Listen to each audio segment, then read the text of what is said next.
Joseph White and the Ragin' Redneck, Charlie Roth.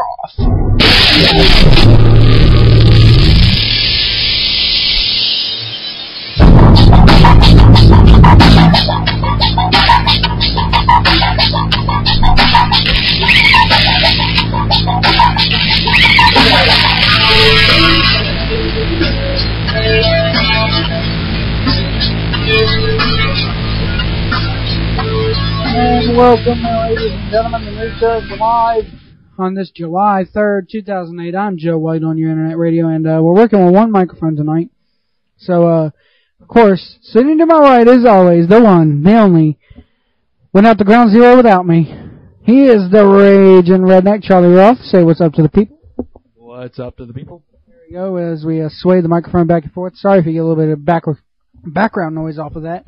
We'll talk about Ground Zero later on when we get Nate Stein on the phone with us. And, of course, it's Doctor Who night here, but we have to kick things off as we always do, folks. That being with the NASCAR news. I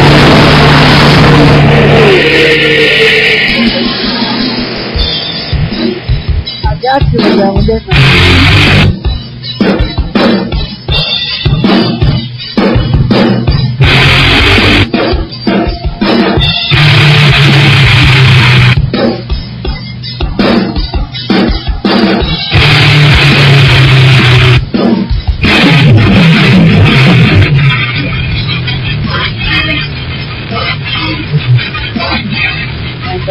Rain, go away, cause the other Bush brother to win another day. And, I don't know, I'm mystified that you went to ground zero without me. That's crazy stuff. But, I surprised Charlie with the new theme song. I had to get rid of the King of the Hill theme. So, I had to get rid of the King of the Hill theme. I'm going to go shamelessly plug us on MySpace while you do the NASCAR news. So take it away, Redneck. Well, Kurt Busch did get the win this weekend because of rain in New Hampshire.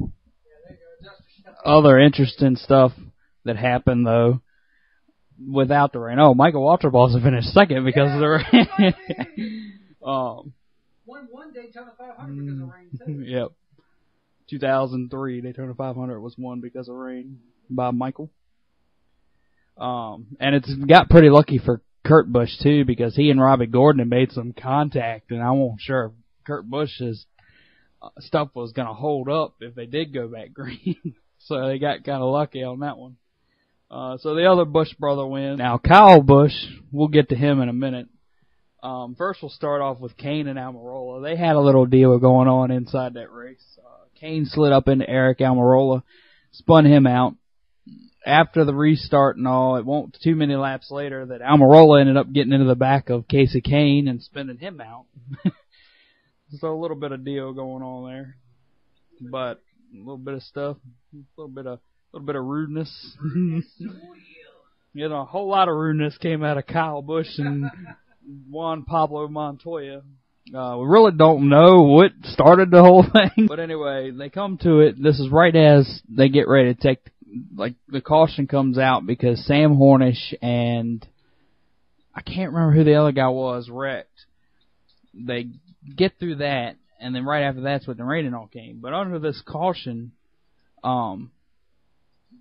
you see Busch riding up, and all of a sudden he runs into Montoya and kind of rubs Montoya a little bit.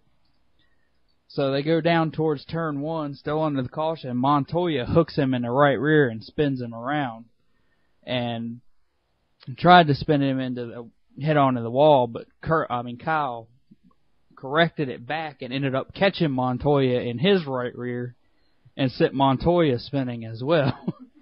So, yeah. But they went back and they replayed it, and you can kind of see them, and there's really nothing going on, and then they just all start banging on each other. Montoya said he really didn't know what happened, that all of a sudden Kyle was running up into him and everything, and then runs up into him under caution, so he spun him out. Not those exact words, but that's the sum of it. Busch said he didn't know what in the world was going on. All he knew was that he was trying to get in front of the 40 car, moved up, Montoya was there, and the next thing he knows, Montoya's spinning him out. But he said that Montoya and him had actually gotten into it 50 laps earlier, and Montoya kept running him up the racetrack. It wasn't giving him a lot of room. So I think Busch kind of tried to return the favor when they were going through that wreck, and then it all started from there. Montoya was penalized 2 laps by NASCAR. And, I mean, the race was over, so they decided this after the race, penalized him 2 laps, and dropped him down to the 35th place finish. That basically sums up the interesting Sunday sprint. On to some news now. Cobalt Tools may become the sponsor of the Truck Series. Craftsman had made the announcement that they're leaving. So now Cobalt Tools might be stepping up. So another tool company may be taking over the truck. Eric Almirola, he'll be in the number 8 full-time next season.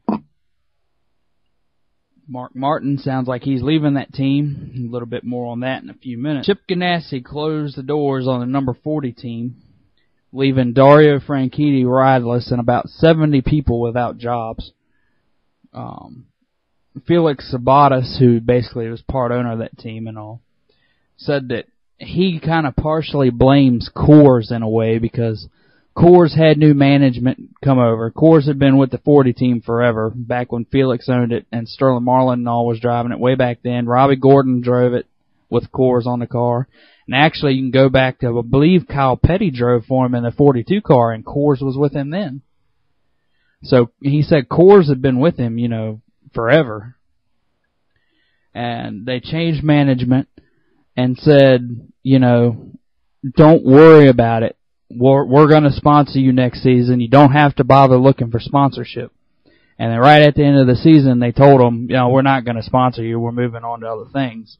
So they had no time to really look for a full-time sponsor to take over the ride. It was basically too late at that point, and they haven't been able to find one this season with having a rookie in the car and having to qualify for the races and everything. Dario Franchitti has been given a couple of options by Chip Ganassi. He's been told that he can run the nationwide car for Chip, the number 40 nationwide car that he had been racing, and go to it pretty much full time because they have sponsorship for it that they can keep going. Or he could possibly put together another IRL ride and go back to IRL, and Chip will fund an IRL ride for him. And basically Chip said that it's cheaper to get a sponsorship over there, and with him basically being the top dog in the Indy Racing League, it won't be that hard for him to find a sponsor to sponsor Dario Franchitti. Dario said he's going to take a few weeks off and kind of weigh his options, see which way he wants to go. There was talks about him possibly also going into one of Ganassi's Grand Am cars, but he says he really doesn't want to go that route, and he also doesn't want to go back to Indy cars. Hendrick is supposed to make an announcement tomorrow on who will be taking over the number 5 car, and rumor is it will possibly be Mark Martin coming back full-time, driving for Rick Hendrick in the number 5 car to make one last run at a championship. And also some big news. Stewart and Newman to Haas. Now, we touched on this last week, but it's starting to sound like maybe it's more of a done deal now. And the rumor is that Office Depot and Burger King will move over there with them. Office Depot is sponsoring Stewart, and Burger King sponsoring Newman. Now, a deal came out today that also stated that Office Depot was rumored to have already signed the deal with Tony Stewart, and that an announcement would be made at Indianapolis. So it really is sounding like Stewart possibly moving on to his own team. Newman is the other rumor, but we'll kind of have to wait and see. Truex's name still being thrown up in there, but it's really sounding like now it's going to be Stewart and Newman at Haas CNC Racing, which Tony Stewart will buy into it. Who do they have over there now? Scott Riggs drives the 66, and they have a mix of drivers driving the 70. It was Jeremy Mayfield, but they got rid of him and have been having like Johnny Salter and Ken Schrader and some other different guys in and out of it. Jason Moore, I don't know, but it wouldn't surprise me a bit. Also, a little bit of news out of Daytona today. The number one of Martin Truex Jr., his car did not meet the templates, and his car has actually been impounded, and he has to go to a backup car. So, fines and penalties to come. It all depends. A lot of times it depends on what's wrong with it. If they feel like it's something that's just a body, a lot of times they let them just cut the body off and let them have the chassis back. Now, a lot of the cars, they're just taken, and then they'll decide when they get them back. They may not get them back. They keep them in their R&D center and test them. That's basically what they'll do with this one, too. They'll take it back to their R&D center, more than likely, and test where they manipulated the body at. Yeah. But that concludes the NASCAR news for this evening. And I'll throw it back to Joe, so I guess he can take us to break. That's right, we're going to go to break real quick, ladies and gentlemen, right here on Nsl July. When we come back, it's Doctor Who night, and also Philip DeFranco. I don't know if you've seen his YouTube videos or not. Weighs in with it's a very funny guy, you know, giving you common sense daily, or soon to be daily. But we're going to hear from Philip DeFranco next. You're listening to Nsl Live on P2PLive.net. Stay with us, folks.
And welcome back, ladies and gentlemen, to Nsl Live on P2PLive.net. Thank you very much for joining us. We're going to check in the email box here, see if we got any emails. I doubt it. But we're going to check it out. This archive, I'm actually going to put the archive up on YouTube this time. So let's get a Q&A going. If you have any questions for me or the Redneck, ask us anything. You can, except for how big the Redneck's penis is, because he ain't going to answer that. But if it relates to NASCAR, you can ask it, or wrestling, ask it. Doctor Who, you can even ask us questions about that. We'll pass it on to Nate Stein. Nate Stein suffered an injury today. We'll get into that with him when he comes on with us in about 40 minutes. Bringing him on early. So, what's this? Got an email from Mr. Carl Edwards. Exactly like the original. Save 90% on watches. Visit replica store. Light some Bavaria Gary watches. Oh, this ain't Carl Edwards. Carl, you old trickster, you. Go out there and win a race for once. Anyway, Philip DeFranco, if you know him from his YouTube channel, we'll give you the YouTube channel in a minute. Gives you common sense that you can actually... Oh, what's this? Breaking news. Breaking news. Trevor Murdoch. Wow. They've released Trevor Murdoch. Why is it I have a hard time believing this was mutual? I wonder what they released him for. He just became drafted. I mean, he was one of the supplemental draft picks. Maybe he just didn't want to work Tuesdays. Lord only knows when Mr. Murdoch. We'll have more about that. Well, let's ask Nate Stein, see if Nate Stein has heard anything about that one. But, let's see here if we can get in touch with old Philip DeFranco here, over there, and see what he has to say. He hosts a very good TV show. We're actually going to play you today what he said on his radio show. Come on. MySpace is just not wanting to cooperate today. It has been gay ever since they changed it. It's crazy. Oh, Philly, there he is. See what old Philip DeFranco has to say here, folks. Sorry about the lag. Might have a new sponsor coming on board here with us in the next couple of weeks. We'll let you know. Lady I work with, she makes candles for a living, and she's wanting to get her name out there more. And I says, give me $10 and we'll put you a button on the site. $20 will get you a radio ad. And that goes for everybody. So if you're looking to have your product get rich quick scheme, whatever it may be, if you want to sell your soul on the air, we'll do it for you. So. To start today's video off, I'd really like to thank the host of my website, oneandone.com, for giving away my username and password to a hacker. For the past 2 days, I've been having to talk to guys from Kablukistan who don't understand English. The best part of the whole conversation is when I'm talking to this guy, Emil, and he goes, "Sir, the reason it hasn't been fixed is because you entered in the wrong email address." And then he faxes me a document that says, the hacked email address. And I go, how did this even go through? The signature says Roger Rabbit. So the moral of that story is never, ever use oneandone.com unless you want all your very personal information phished.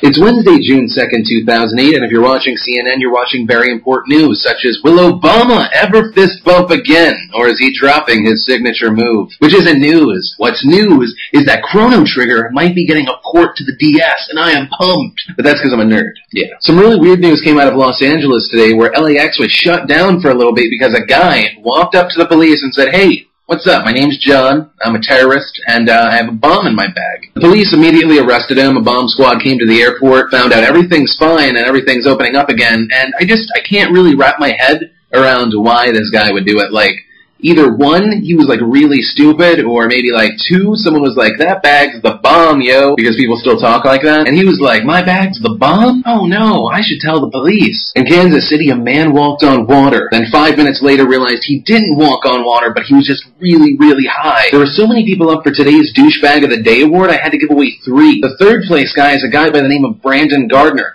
Brandon likes to steal things from people's houses, and then he likes to take those things and sell them in the place where those families still live. The sad thing is I can't put the Douchebag of the Day and the runner-up in this video because it's going to take too long, and the other I can't use the footage on this website. So, if you want to see those, click on the link in the sidebar. They're both there. I also wanted to take a moment to thank you guys that have donated towards the DeFranco PKD Marathon Funds. As many of you know, I'm running in the Chicago Marathon, and it's hard, very hard. Here's a picture of me working out.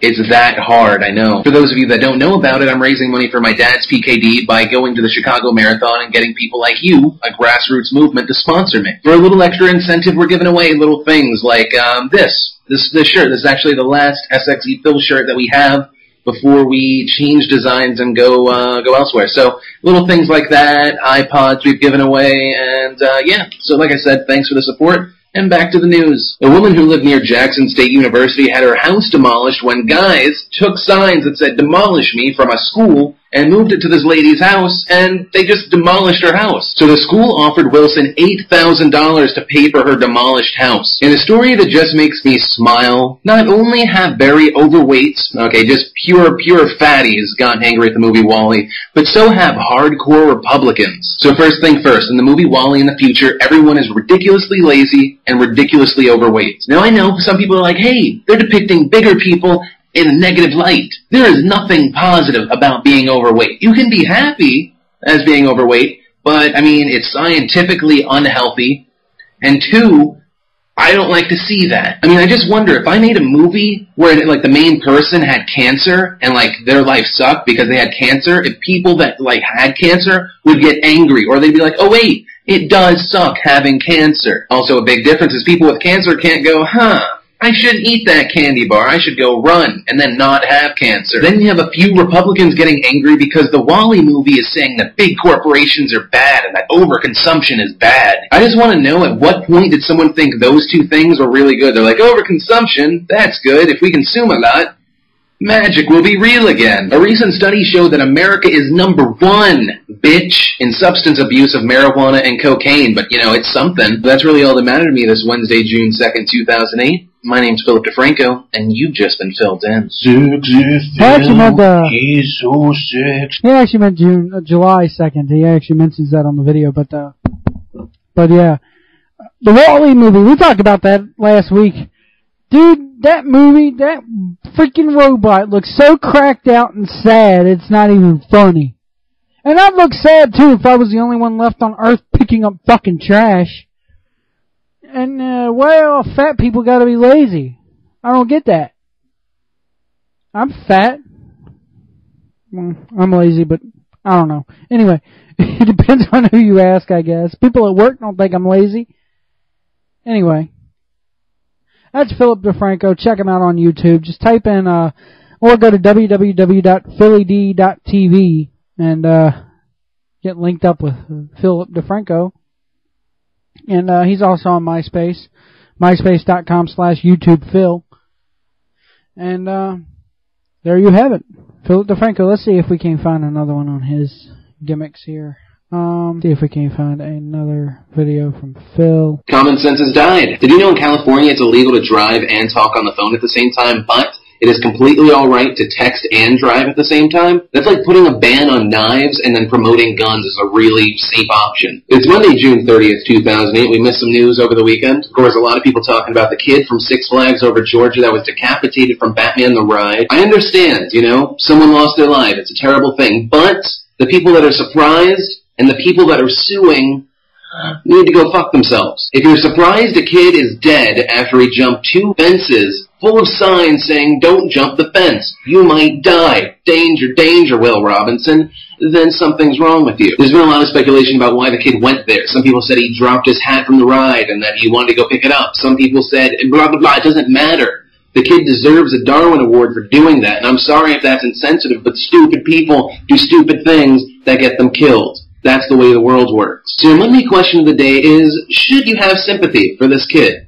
Now, maybe you think I'm in the wrong, and I want, if you do, to say that and to be like, hey, Phil, this is why I think that.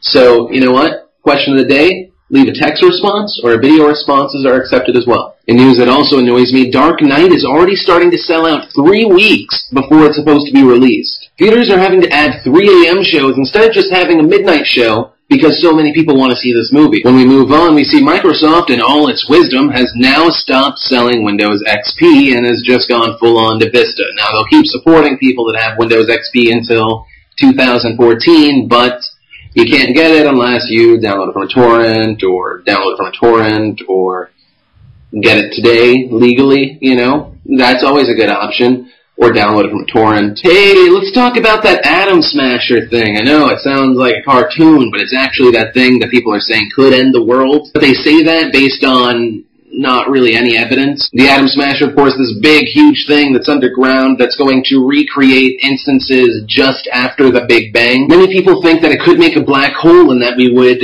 pretty much inside out our planet and then die. Well, we'd probably die before the planet was inside out, but that's just, you know, whatever, it doesn't matter. Then one of the scientists said something that actually made me kind of nervous, because he said the odds of a black hole being created is like 1 in 50 million. And then I looked up the odds of lottery tickets, and then I got scared. Then, of course, they talked about micro black holes, which are really, really tiny black holes that you can't really even see. And they said, you know, they're still unlikely. And, you know, Stephen Hawking has a theory that they would dissipate instantly, which, you know, really means nothing, because if he's right, then yay, he's right, but if he's wrong, then no one's going to be able to be like, hey, you were wrong. because they'd be dead. In news that really doesn't matter, Vince Shorter, formerly known as the little guy that was in all the Michael Myers movies like Austin Powers and now known as the little guy that's in the sex tape that was on TMZ, is suing TMZ for $20 million. I can't do that really well. And, on top of it, he owes $300,000 to the IRS in back taxes. So it does kind of amuse me that his sex tape was released, then TMZ showed it, he's suing them for $20 million. I promise not to do that ever again. And now it's coming out that he's having money problems. So I wonders if he released his sex tape. Oh, to top it all off, the chick that was in the sex tape was on the radio in Florida, said he had a small wang. So let's giggle. Small penis. I can't do it. He's a small guy. I feel bad now. But that's all that really mattered to me this Monday, June 30th, 2008. My name's Philip DeFranco, and you've just been filled in. Sexy Phil, he's so sexy, sexy Phil, he's something I forget. Yeah. Philip DeFranco chiming in with his words of wisdom as always. The Dark Knight. Selling out already. That's crazy. That's just freaking crazy. When we come back, we're going to go to break. When we come back, Doctor Who Night officially begins here on Nsl July. We're going to chime in with our thoughts on the episode, and then we're going to give Nate Stein a chance to chime in with his. 3 more days until the series 4 finale. Actually, 2 more days. And planetgallifrey.blogspot.com has all your info probably that night of where you can see it. That's how I was able to see it. I want to thank the guys over there. Let's see, what else can we talk about? Also, tonight we're going to talk a little bit about wrestling. We'll talk about wrestling first and then save the Doctor Who stuff when Nate Stein is on with us. A new generation brewing. Or is it? How long will it last? Is it even worth it? All that and more. You're listening to Nsl Live on P2PLive.net. Stay with us, folks. Because I promise you, we're coming right back. Stay with us. Stay with us. We know you're trying to click that button. Stay with us. We'll be right back, folks. In an effort to win over swing voters before the crucial Pennsylvania primary, the presidential candidates made uncharacteristic appearances on WWE Raw. Can you smell what Barack is cooking? Come on. If the pro wrestling vote is going to determine the future of this country, why be forced to choose from among these posers? To be the man, you got to beat the man! That's right, North Carolinians. Vote Ric Flair on May 6th. Woo! And they say Obama has charisma. Who's better prepared to protect the environment than someone called the Nature Boy? Woo! He wants us all to prosper. Limousine riding, jet flying, son of a guns! Woo! You want the American dream? Who'll give you the American dream? I'm Vice President Dusty Rhodes. So remember, vote Flair Rhodes on May 6th, because honestly, is there really any difference between politics and wrestling? You say a mouthful, that just ain't no difference.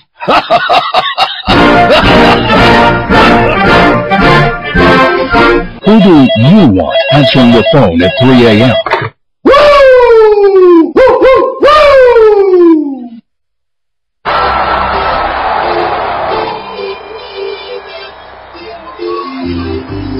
30 seconds to showtime, guys. Wolfgang, we've talked about this before. The diet plan only works when you take it one day at a time. I know, Mom. What's wrong with Uncle Alex? Has anyone seen Dave? There will come a day when you will pass away. I've had enough of this. Whoa! I'm bringing back Gary Sharon. Listen, you tongueless wonder. This is a chance to finally redeem myself. Are you sure you're up to this, Mr. Roth? Watch this. Oy vey. I'll get... Can't let our fans down. It's bad enough that Michael Anthony's not around. I need dough. This seems like a good deal. I like the rolls at the lunches at senior centers meals. Look at all these cougars here on the attack like they're in some time machine. It's not 1983. Gen Xers no longer teen. We used to jump, but now we just slow. My career jump, but then it just slowed. Hey!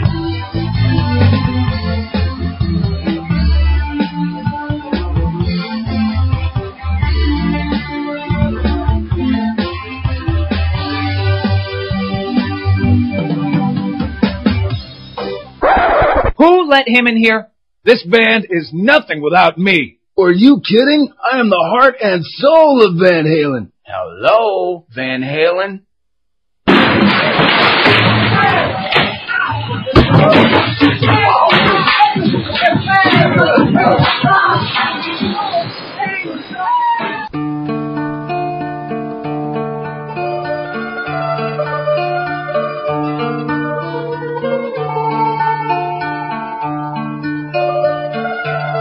Ladies and gentlemen. Jeff Gordon can't blow me. NASCAR is for jabronis.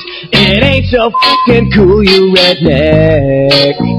Racing cars is fucking dumb. After 10 laps I go numb, and I sit and I pray they would all wreck. Well, the cars start going and they don't stop going. The rednecks cheer cause the beer is flowing. It makes no sense for these cars to race. They start and they finish at the same f***ing place. Lap after lap around the track, only stopping to make a pit stop. The yellow flag comes out, they go slow. I'd rather watch a f***ing grass grow. Hey now, you love NASCAR, watch the cars race real fast. Hey now, you're an asshole, he's a toothless white trash. That racetrack getting old. If you like NASCAR, you're an asshole. Who thought of this crap? Watching cars do f***ing laps. I'd rather stick a red hot rod up my ass. Bunch of hicks, titties and hair lips. How much talent does it really take to press your foot on the f***ing gas? Well, the cars start going and they don't stop going. The rednecks cheer cause the beer is flowing. It makes no sense for these cars to race. They start and they finish at the same f***ing place. Lap after lap around the track, only stopping to make a pit stop. The yellow flag comes out, they go slow. Slow! I'd rather watch a f***ing grass grow. Hey now, you love NASCAR, watch the cars race real fast. Hey now, you're an asshole, he's a toothless white trash. That racetrack getting old. If you like NASCAR, you're an asshole.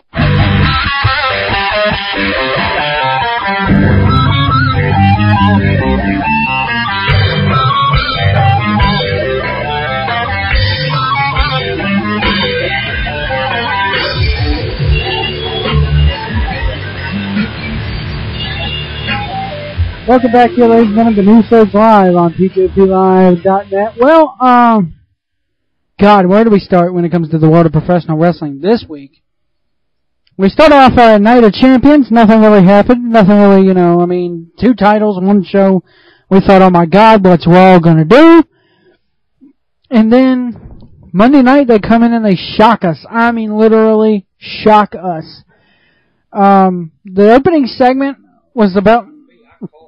Yeah, you called it a week ago. Let me take this off the stand here. See if people can actually understand me now. We sat here wondering 2 weeks ago, or a week ago, what they're going to do with this draft. Should it have been done on the pay-per-view? What do you think? What, the actual Punk deal? I don't know. I mean, it ended up working right on Raw because they allowed a little more build-up and a little more what's going to happen, more interest to tune in, and then bam, Plus, I guess it made it more of a surprise because most people are going to be looking at it as if something's going to happen like that, it was going to happen at the pay-per-view, which is what I figured. I figured it would happen at the pay-per-view if they did it.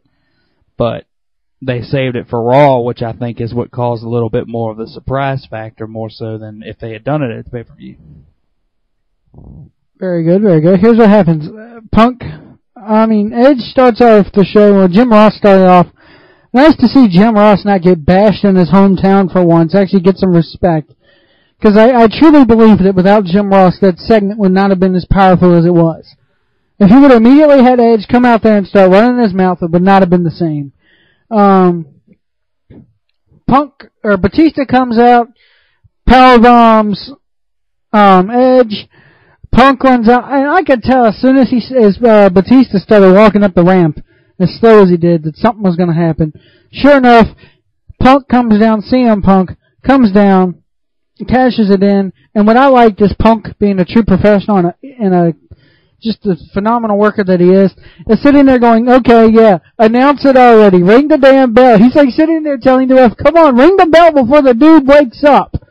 You know, you're ruining the plan, asshole. You know, hits the GTS to go to sleep on Edge. 1, 2, 3, new world champ. Everybody goes ape shit. And for once in a long time, Raw stayed at a 3.0 for every single quarter hour, and I don't know how long. The first 25 minutes of that show was the best 25 minutes I've seen on Monday Night Raw in a long, long time. And they kept it going throughout.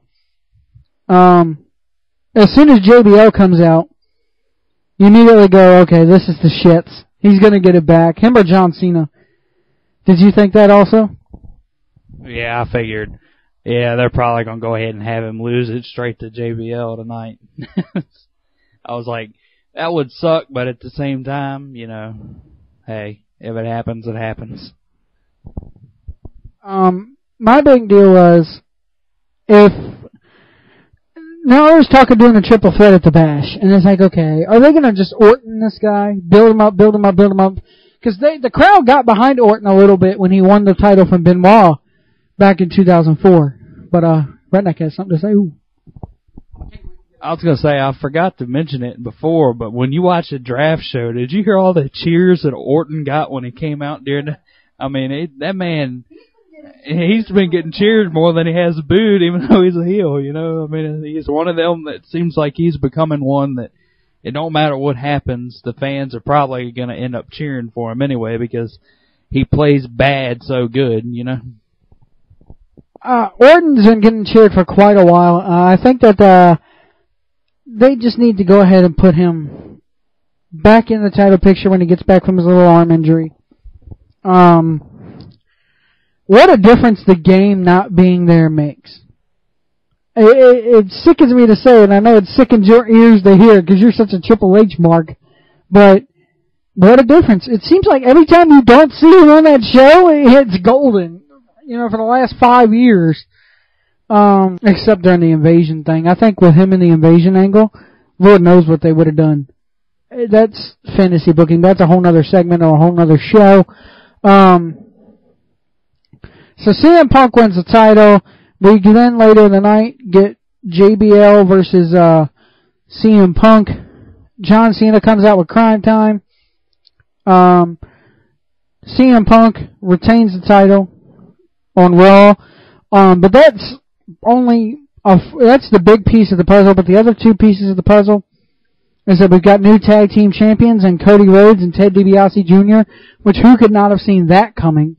Ted DiBiase Jr. saying, oh wait, my partner's not here yet. Then Cody Rhodes then turns on Holly, gets the 1, 2, 3, boom, boom, boom. There you go, new tag champs. Any thoughts on this one? Well, I thought it was a pretty interesting turn, especially with the predictions most people had up until the draft. It kind of made it interesting. It's just the way it was done was pretty good, I thought. Because, you know, you normally don't see somebody beat themselves for the tag team championship. It's like, boom. Is that a win or a loss? Which does that count as? A draw? How can the title change hands on a draw? What? Reminds me of the scene from Liar Liar. What are you doing? I'm kicking my ass. Do you mind? 1, 2, 3. Also, new Intercontinental Champion, and this right here, makes me cock my head to the side and go, huh? But then again, it makes me cock my head to the other side and go, ooh, that's cool. Kofi Kingston, new Intercontinental Champion. Your thoughts on this one, Redneck? Honestly, I say why not. The guy really showed a lot when he wrestled on Raw the other week. And, I mean, he really showed that he was going to be in that Intercontinental title picture at some point anyway. Whether he'll go any farther than that, I don't know. But I guess it kind of depends on, you know, who's all still there and what kind of direction that they want to go by the time he's done it. But I say he'll probably end up winning Money in the Bank come WrestleMania if he's still around in the company. So now we have this new generation. We have this new generation on Raw, so to speak. That's what everybody's dubbed it, is the quote-unquote new generation. And this is exactly what WWE did back in 1996, or 97, well, 96, 97. I mean, they dubbed Shawn Michaels when he first became the champion, the leader of the new generation. I mean, that was the whole gimmick back then, was, all right, enough with the old guys. Here it is. And this brings me to one of my big questions is that, okay, is Raw now going to be the center point for all the young talent? Is Raw going to be the show that we truly want to see now? And is SmackDown, and for those fans who want to see the same shit every week, are we going to get that in SmackDown, seeing as how Triple H and everybody is over there? ECW has just become a who gives a shit show. You know, it's WWE developmental on TV. For me, it's like, okay, if you want to see something cool and exciting, if you want to see the new generation, you go to Raw. If you want to see more of the same crap they've been feeding you, if you like the same stuff they've been feeding you, go watch SmackDown. Your thoughts? Well, in a way, it kind of looks that way. They almost seem like they're trying to give Raw a new attitude, is what it seems like. But you look at it, and most of the Raw roster now is fairly young guys. It's fairly young talent. I mean, probably the oldest person there is probably, well, minus Shawn Michaels, of course. But, I mean, I'm not sure which one's actually older, but, I mean, the oldest person that was probably on there Monday night was probably JBL. Possibly Kane, possibly, too. But I don't think you'll really see Kane up in the main event picture too much anyway. But, it's kind of getting to the point now where they've got to start building these guys up anyway. They got to do it somehow. And Raw is probably a better place because they can get away with a lot more, I think, than they would be able to on SmackDown. So they can let the guys have a little bit more edgier personalities on Raw more so than SmackDown. But, you know, SmackDown's there now. That's where you go if you want to see the early 90s wrestling, you might as well say now. Which it was kind of that way anyway. You kind of had more gimmicky stuff on SmackDown and more wrestling on Raw, but now it's kind of more like, all right, SmackDown's your nostalgia, your comfortable wrestling show, and it looks like they're building Raw up to be, well, here's your new stuff. Take it or leave it, whichever you want to do. But, like I was saying, though, they've got to start building these guys up because, you know, most of these people we've been watching now are getting up there in age. There's no way a lot of them are going to be around too much longer. Not to where they can be main event every week like they have been for the past 10 years or so. But, and you go back even further with Shawn and them. But, you know, they kind of got to do something, and I think that's what they're looking at. They're heading in that direction with this new deal on Raw. Yeah, for me, it's kind of like, okay, if you want to watch WCW, go to SmackDown, and I think the reason why they're doing that, they're giving them the more comfortable, more recognizable talent, is that, okay, when they switch over to My Network TV, they want to grab those fans that stopped watching in 2001. I think that's what they're trying to do. And even, I mean, you know, Rey Mysterio even moving over to Raw, people say, oh, well, he was already world champion. Everybody already knows him. I don't think so, because even Michael Cole, I mean, they pushed really hard on Monday night. If you've never seen Rey Mysterio, you need to watch this, because there's some people that never watched WCW. And there's some people out there that never watched SmackDown, even when it was two brands, you know. Whoa, are we off? Yeah, it's a screensaver. Wow. Didn't even know the thing had a screensaver. Yeah, something went, I think. Hold on, folks. Didn't even know that. We got a new monitor here in the studio this week. And, yeah, we're still on. We've been on for how long? Okay. Because everything stayed blue, nothing else cut off. I mean, if something in the power cut off, everything would cut off. Nothing else cut off. Okay. Good to go, good to go. Yeah, oh well. Thank you, LG, for the built-in screensaver. Anyway, we're going to wrap this up. We're going to come back. We're going to get Nate Stein on the phone with us. We're going to talk about Doctor Who. Doctor Who night has officially begun. And wow, what a series finale it was. Part 2 coming up in about a couple of days now. Davos has been unveiled. The new dialects has been unveiled.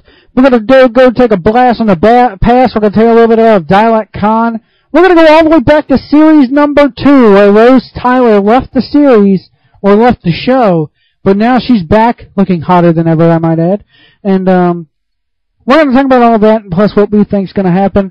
Ground Zero Wrestling was this past Saturday in Hopewell. I did not get a chance to go, but the Raging Redneck was there representing Nsl July, along with Nate Stein. We're going to tell you about that. Well, I'm going to let them tell you that. I'm going to fade out or lay back for that one. Lay out, as they call it in the biz. And, yeah, all that and more. We're going to get Nate Stein's reaction to CM Punk being champion.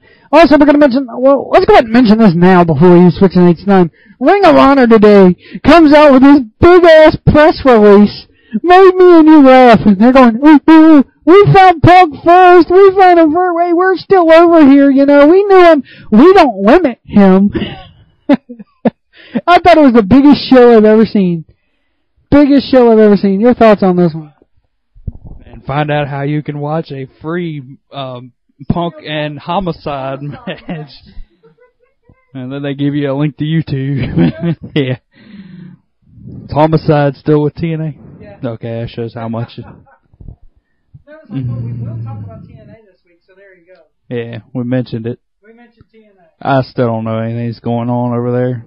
Probably could watch one deal and catch up. Probably the same thing. It's been going on for about a year, so. But anyway, all right, here we go to break, folks. Stay tuned.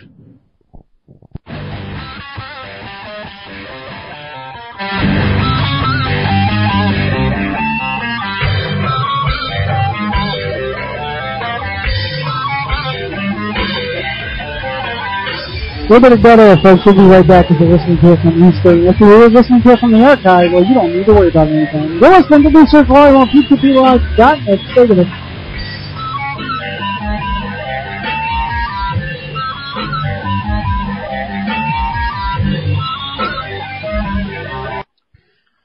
Welcome back, ladies and gentlemen. The New Surge Live here on P2PLive.net. And, well, we're back from break. It's about 6 minutes till 8 o'clock.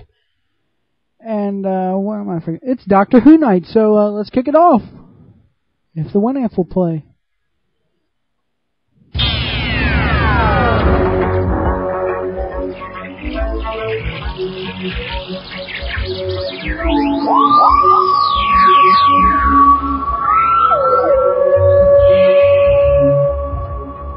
Hell with that old shit. We're in the new series now.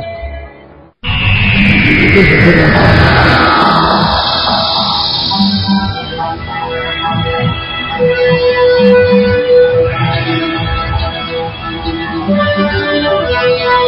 Joining us on the phone, he's a slightly crippled, but however so jolly, Nate Stein. What's up, Nate? It's Doctor Who himself, Nate Stein, on Doctor Who night of all things. That was amazing.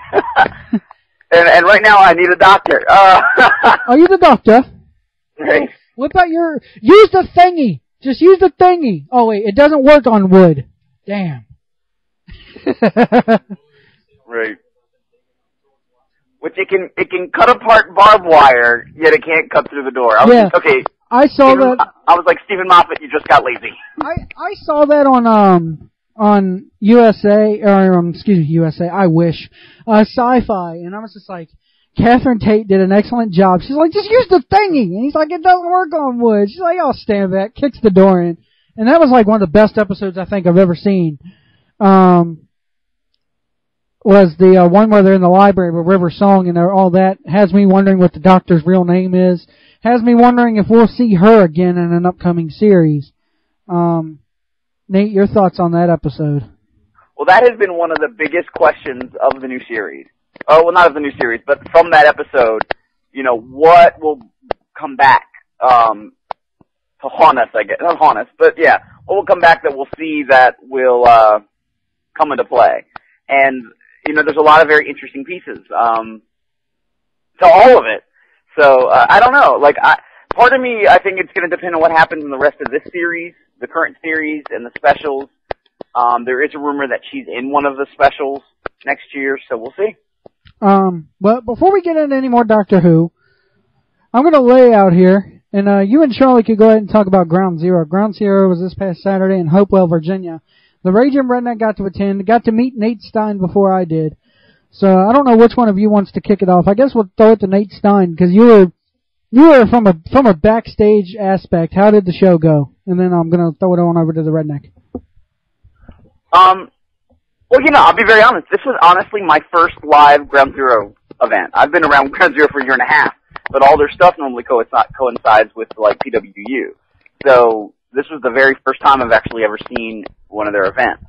And I'll be honest, I heard mixed things. And really, for me, everything went off to the point where, I think there were I think there were production issues. I think there are certain things that certain people need to be reminded of. But there was nothing that happened that would have turned somebody away and been like, oh man, I don't want to come back here, this was crap. So overall, I was happy with what I saw. That doesn't mean, does it mean that there were some moments here and there? Yeah. But I would say overall, I was happy with where it went. Well, the main thing I noticed from a fan standpoint, production-wise, was the daggone microphone not working for the first half of the daggone show. They didn't have a microphone that will work. And they're coming out there, can't hear them, understand them better with the... and, anyway... Well, the venue's actually pretty good size. It's basically a gym. It's not bad. It was a little bit better than I was expecting it to be. It's not huge, but it's still good size. I was surprised at the turnout, really, if you want to be honest, of the fans there. Because I honestly wasn't expecting it to be that many, but it actually drew right many people. Of course, a lot of them were friends and family of the wrestlers and stuff, but still, it drew right many people. Right. And it's a $3 event to get in, so, definitely it was not an expensive thing for people to go see. And it's good because I know that they have packed that place with even more people before. And I think now that they're coming back in this kind of summer schedule, I think that they'll start building up, and probably by the time we return in August, we'll probably have a much larger crowd.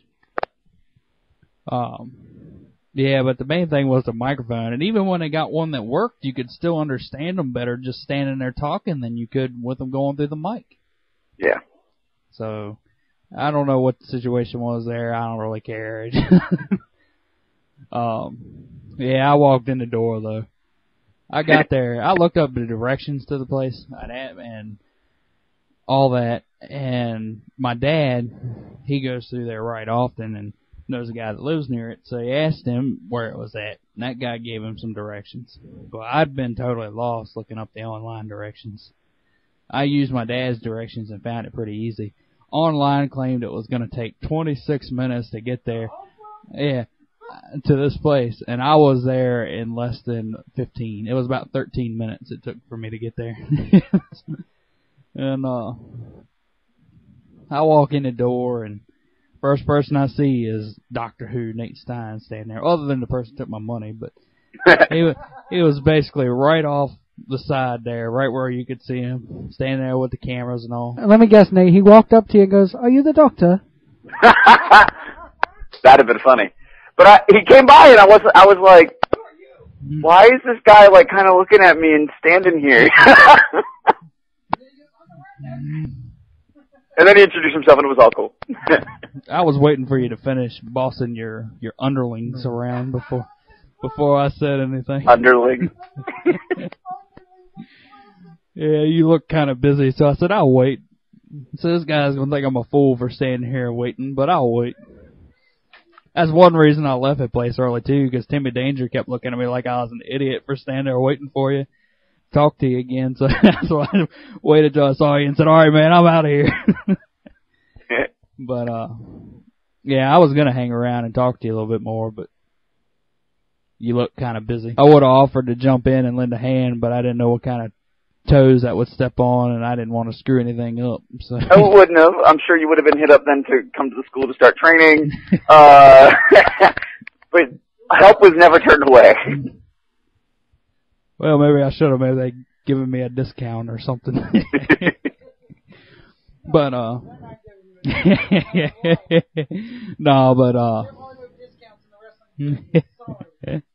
no, but, that first match, though, I don't even remember who it was. Oh, Jefferson Early and whatever the Diamond guy's name was. Eddie Diamond. Eddie Diamond. Yeah. What were your thoughts on that one? Well, I mean, I think it was a good match that started the evening, you know, a little faster paced. Jeff surprisingly a lot more quiet than I expected. I mean, I expected him to be a little bit more in people's faces than he was. You know, I mean, there was something that occurred in the match that I'd rather not discuss in the air that I'm going to follow up with him the next time I see him. But in general, I think the match was fine. Yeah, I was kind of surprised because he kind of came out there, and I expected him to be a little more heelish than he was, and he kind of came out there and, you know, he's getting cheered and just kind of went ahead and took it, you know. I was kind of surprised at how much he was cheered, but then again, most people were cheering everybody until they actually found out who was who. And yeah. Right. But it was funny. There was people around harassing them, saying, "This ain't wrestling. Y'all are dancing," and crap like that. And it was pretty funny. No, there's this old guy. He was pretty funny. He was sitting up in the front row. He kept jumping up.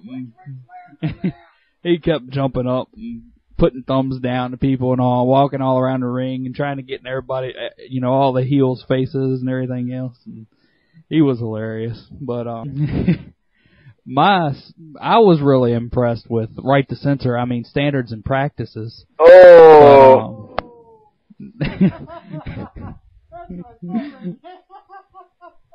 No, but I was pretty impressed with them. I thought that they pull that whole gimmick off really well, and then they are also very good in the ring, I felt. Yeah. Yeah, that's all I had.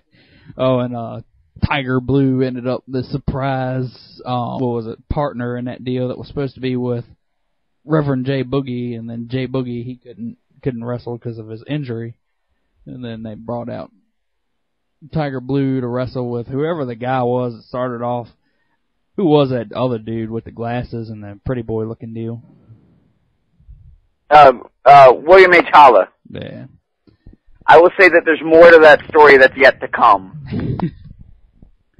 One thing too, going back to Eddie Diamond, I didn't realize that he got hit in the eye at some point, man. He got out the ring right there by me, and I think it was his right eye is all swelled up.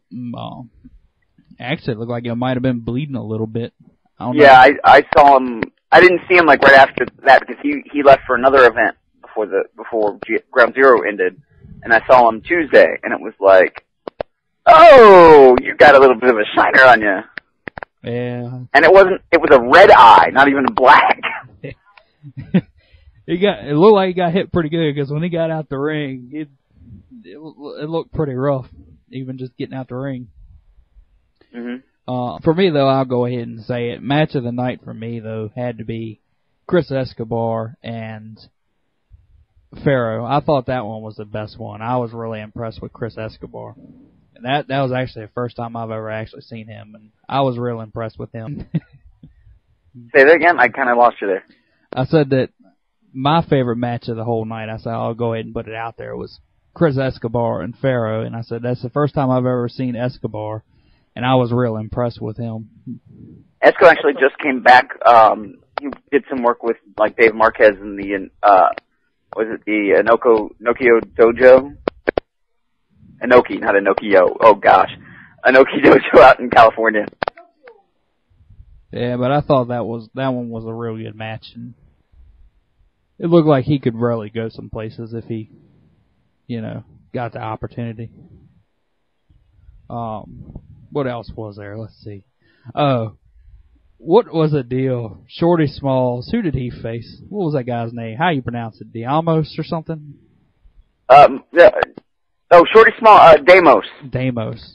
The guy beside me kept chanting at him, Batista, Batista. The guy's pretty built and all, and he has a tattoo stretched across his back and everything, so the guy just kept chanting Batista at him the whole dang time. I won't say a whole lot on that match. I'll just say that Casey Carlisle going around, getting in the fans' faces and getting them riled up was pretty entertaining. I got a quick question. Casey Carlisle, I just added her on MySpace, and I've been tapping her. Not tapping her. Not like that. Not like that. I have not been tapping her. I'd like to, but anyway. Anyway, I wrote her an email asking her if she would do the show and heard nothing back from her. I watched a couple of her matches on YouTube, and from what I could tell, she's a very nice-looking girl, and she actually can work very good, and this one's for you, Nate. At the family reunion show at PWU, she's going to be facing off against Amy Lee. So, Redneck, how was she? Well, as a manager, she was good, but that's basically all she did. She pretty much was going around getting in the fans' faces and helping Shorty Smalls cheat, basically. But, yeah, he said he's tapping her, so we know the truth now, huh, Nate? All I got to say is it's a good thing Tammy's not here right now. I was about to say. You're going to listen to the archive and be like, excuse me?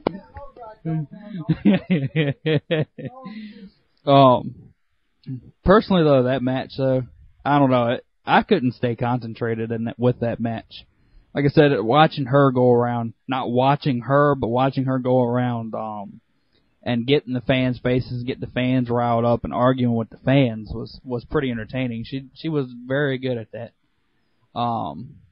Also, Playboy was his name, Peter Spade, and what's that guy? Better Than You, Mark Bravara. Bravara, yeah. First I didn't even know his name, and then I eventually found out what his name was, but I still couldn't pronounce Bravara.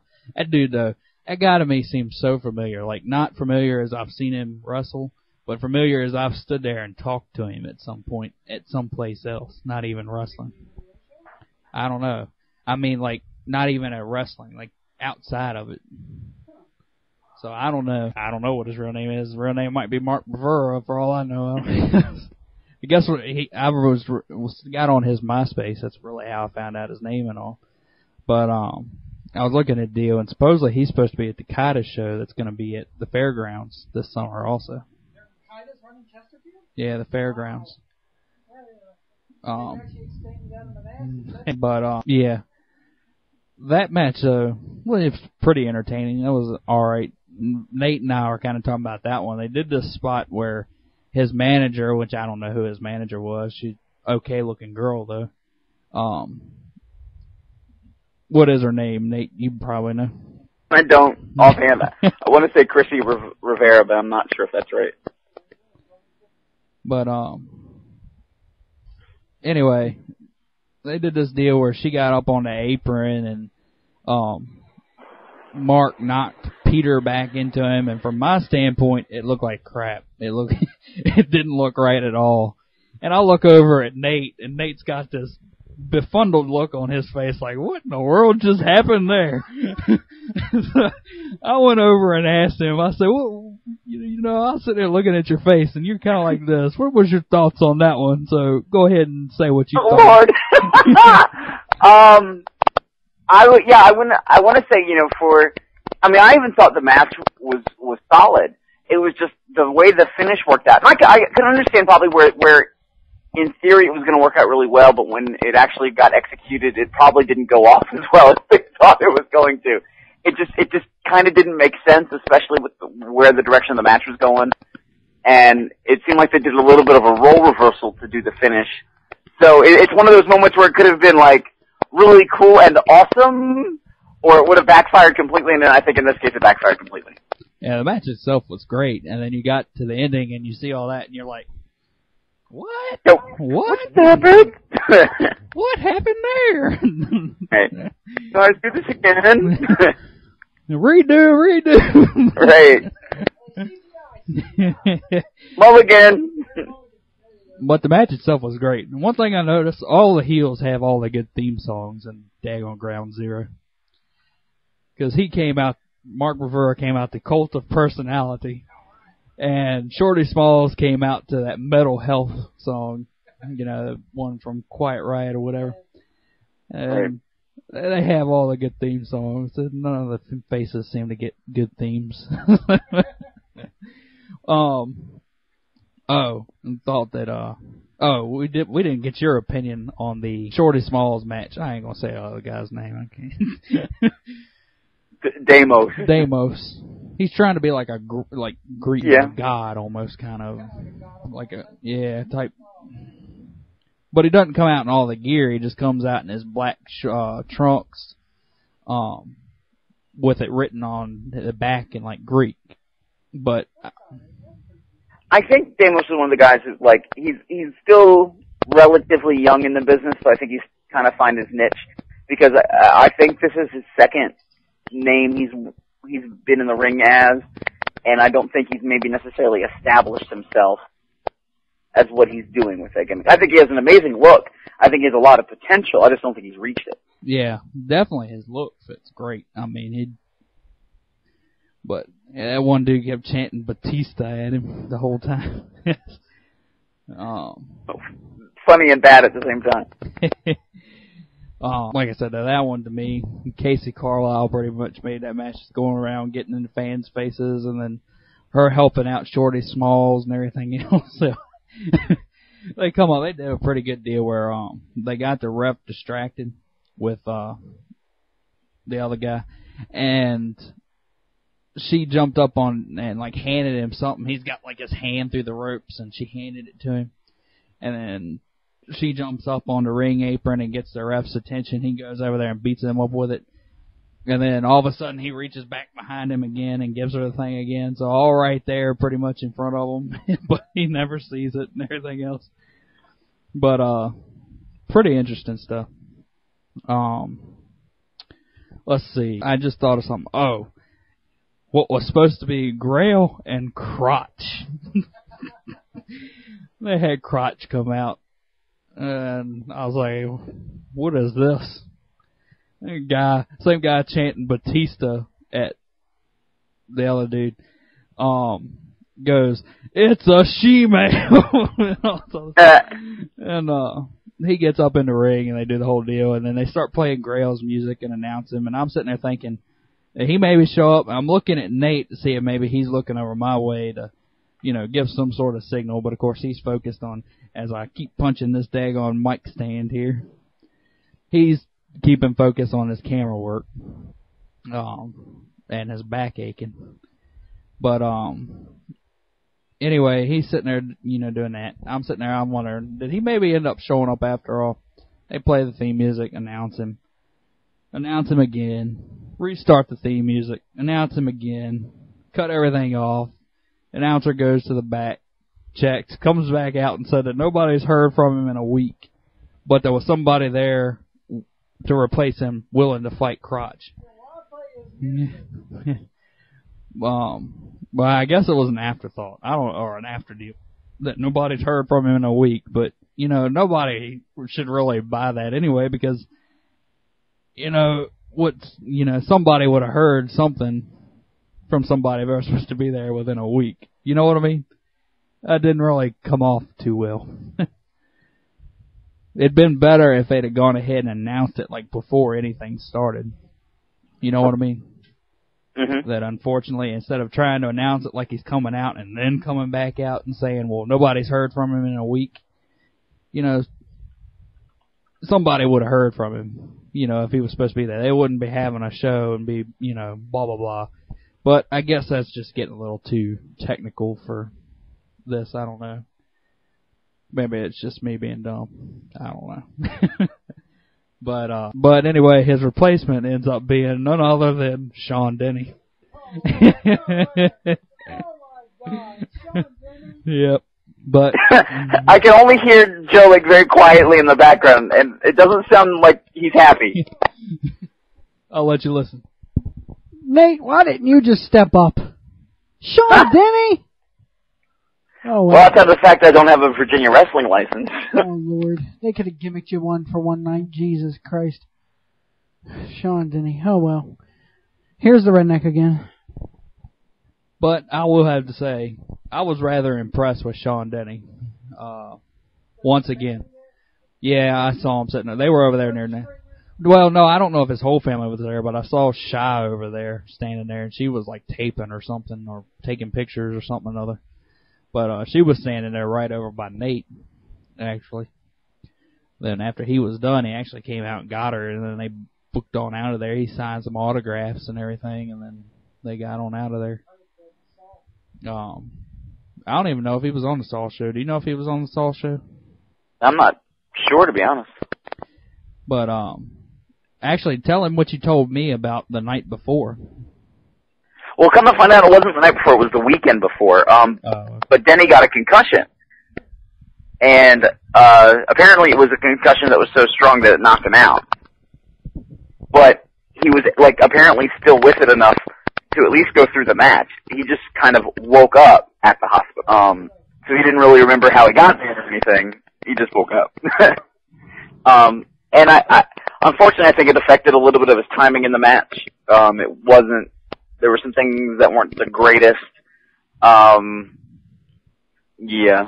Well, honestly, I don't know how much of that was him and how much of that was crotch, to be honest. But yeah,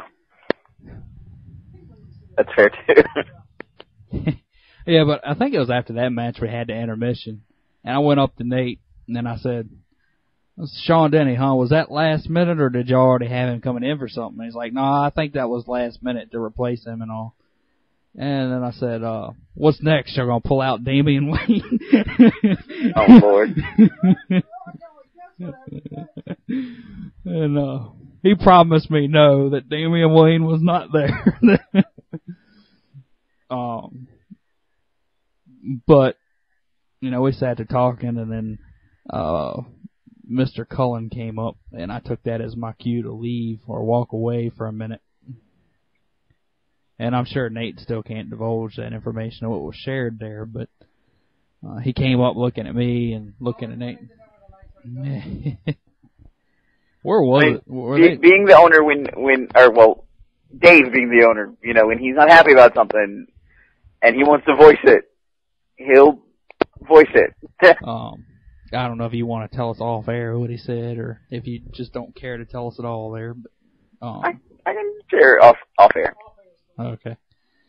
Yeah, but he came up, he kind of looked at me. I mean, it wasn't an evil look or anything, but it's kind of like, you know, hi. Almost like a "Who are you" kid. Hi, who are you? And then looked back at Nate. So I said, all right. Walked on off. No. Waited for him to finish, then went back talking to Nate, and then one of his underlings came over, so I walked off again. And I love how you keep saying underlings. It's amazing. And then, they kept calling one of them Screech or something, didn't y'all? He's sitting there yelling from the top of the table, "Screech! Hey, Screech!" and all this other stuff. That was like right at as the intermission started. "Screech! Hey, Screech!" What's his name? No. But anyway, what all was next? I said we talked on the Chris Escobar Pharaoh match already, and I thought that one was match of the night to me. Mm-hmm. Like I said, I was really impressed with Escobar. I'd always heard pretty good things about him, but I'd never seen him. That was my first time ever seeing him, so I really enjoyed it. Pharaoh I had seen before because he was at the NWA show we went to. Actually, that was when he was teamed with Lazarus and all in there and all. They did the whole Egyptian deal together. I guess we'll jump to probably about there anyway. I'm not sure what I'm forgetting now. No, I ain't have no women. Anyway, I like the way they did this. They came out, you know, Phil Brown came out and everything. Timmy Danger comes out and talks about his acquisition and all, and how it's somebody from Phil Brown's past and all. And fans and Nate Stein start chanting Jimmy Neutron at him. Hey, he got the crowd to respond. Like, Jimmy Neutron. All the fans shouting, Jimmy Neutron. No. I'm sitting there laughing. Then, anyway, he goes through this whole deal, and he brings out some Mexican dude that I didn't catch his name. Somebody said it afterward as we were walking out. Evidently that person knew most of the people and said who it was, but I don't know who it was. It's some Rey Mysterio lookalike or something. What was his name? Do you know, Nate? Dirty Sanchez. Dirty. Anyway, he comes out, basically dances around the ring in front of Phil Brown a little bit. And then all of a sudden this guy comes running through the crowd into the ring. And jacks Phil Brown from the back. And I'm sitting there going, I wonder who that is. And so when they turn their back to me and they have their name plastered on their jacket, that I realize who it is. And on the back of that jacket says York. Christian York. Oh my God, no way. I missed York. Jesus Christ. And I'll be honest, I didn't think necessarily that Christian York would be the most rememberable person from days at ECW. I hate to say it like that, but it's the truth. And surprisingly got a big reaction from Hopewell. And I mean, as soon as basically he came through the crowd, most people seemed like, they started cheering right away. Right. Which kind of surprising since, they were cheering their butts off for Phil Brown, and this guy comes running through, hits him in the back, they cheer for him, and then it's like, okay. Yeah, he is. He's like Norfolk or something, Newport News or something like that. Fairfax, I think, is where Matthews. Yeah. But, yeah, Fairfax is where he's from, I believe. But anyway, it was a pretty decent match there. I was kind of hoping York would win, but that wasn't to be. It was Phil Brown. Timmy Danger took a bump off a ring apron, I think it was. Mm-hmm. It was pretty decent. What did you think of it? I mean, I liked it. I think I got the point over. It's weird because Hopewell is very, I don't want to say they're picky, and they're not, I'm not trying to be disrespectful to the crowd in Hopewell, but not necessarily like a smart crowd. But definitely particular as to what they want to see and who they want to see and what they want to see certain people do. And, one of the guys, I would say like standards and practices. They are evil. They have beaten up in Hopewell Reverend J. Boogie and his grandmother, and towards the end of their match, they started to get cheers. Yeah. And it wasn't for anything. They weren't necessarily doing anything that was face. They weren't doing anything that was wrong, but it was just how the crowd was reacting to them. I think there was, we've talked to them yesterday before things went wrong with me. Had a moment to talk with them a little bit about that, and the crowd was finicky a little bit. So it's like we just have to be more particular, and I think add to that some of the production issues that happened that now we know that they hadn't really encountered before, or really thought. Ow, that was painful. That they hadn't really thought of before, that now they have to keep in mind. So. What'd you do? Twist your knee wrong or something? Or? Yeah, I did. Completely. Yeah, I'll have to admit, it's sitting there, and I'm sitting there wondering, what's going on here? The crowd is confusing me. I'm seeing one thing, I'm thinking one thing, and they're doing another. What's going on? Of course, I'm normally quiet anyway. I just sit there and take it in anyway, so I'm not really sitting there cheering or booing or anything, but I'm kind of sitting there, well, that doesn't seem like what I should be doing, or that doesn't seem like what they should be doing, they would go from a big pop to a huge boo in a second with the person doing nothing but changing from a smile to a regular look. I mean, it was that crazy, as Nate says nothing now. I'm sorry. But, overall, like I said, I think the show was, I think the night itself was positive, or the afternoon, I guess I should say, was positive. We're coming back July 19th to there and July 26th. We're at, I have to apologize because I don't know where this is at in Richmond, but the Harley-Davidson store. It was Colonial Harley-Davidson. Yeah. So we'll be there on the 26th, and back in Hopewell on the 19th, so we're good to go. Everything's still going to be $3, or do you know those details yet, or? I don't know those details, and I'm not sure what the deal with the Harley-Davidson event is. For example, I know it's a part of the entire event, so it may just be if you pay admission to that event, I think then you can come see the wrestling. But I have no idea what that is like right now. So there's something else going on there that y'all are just a part of. Yeah. Okay. What about the Hopewell deal? But as far as I know, the 19th event in Hopewell, I think it'll still be $3. Okay. Well, that's pretty good. Yeah, it'll be interesting to see. When's the new episodes of the Inferno coming on? Well, there's actually one should have already have been up. I'm not sure what Timmy Danger is waiting on. The other one is coming out very soon, and some of that ties into the fact that we're getting on a new station. Currently, we were on Comcast with just in the Hopewell area, but now we're actually getting on channel 35. Which I think is Comcast, but it's for like the entirety of Richmond. Joe said, is it Fox 35?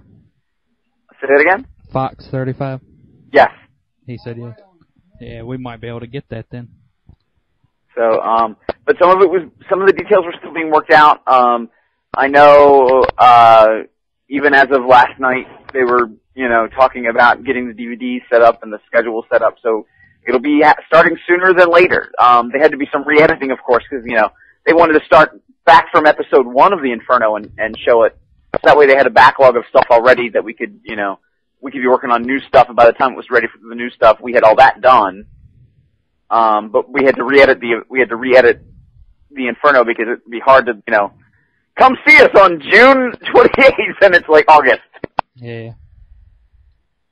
I was wondering what merchandise y'all did, because, the merchandise table looked like it was nothing but action figures on it. I mean, pretty much, and that was even one particular person's setup. So Ground Zero itself could have done better there. Because I was wondering, was that Fuqua stuff? Because it looked like he was the one who came out and picked it all up. So. Yes. Ever the moneymaker, Mr. Martin Stanley Fuqua. Was the guy that he did that deal against, was that somebody that y'all were training, or was that just somebody y'all brought in and then said... Not somebody from Ground Zero. Okay. To be honest, I'm not really sure. I was wondering because at first I thought maybe it was, was a real deal, and then he, a real fan, here's your stuff type thing. Until they started doing that, and you could tell he'd been trained, you know what I mean? It's some guy that, he won the Ground Zero biggest fan of the year award or something, and he was given some sort of prize packing on. They had Martin Stanley Fuqua come out there, and basically he ended up beating him up. And the guy, you could tell he was trained. I could tell by the way he was acting that he was probably trained, that something was going to happen, just because he had that huge skittish deal about him that didn't seem like he was really skittish, you know what I mean? Yeah. So I kind of picked up, this guy's going to get beat up.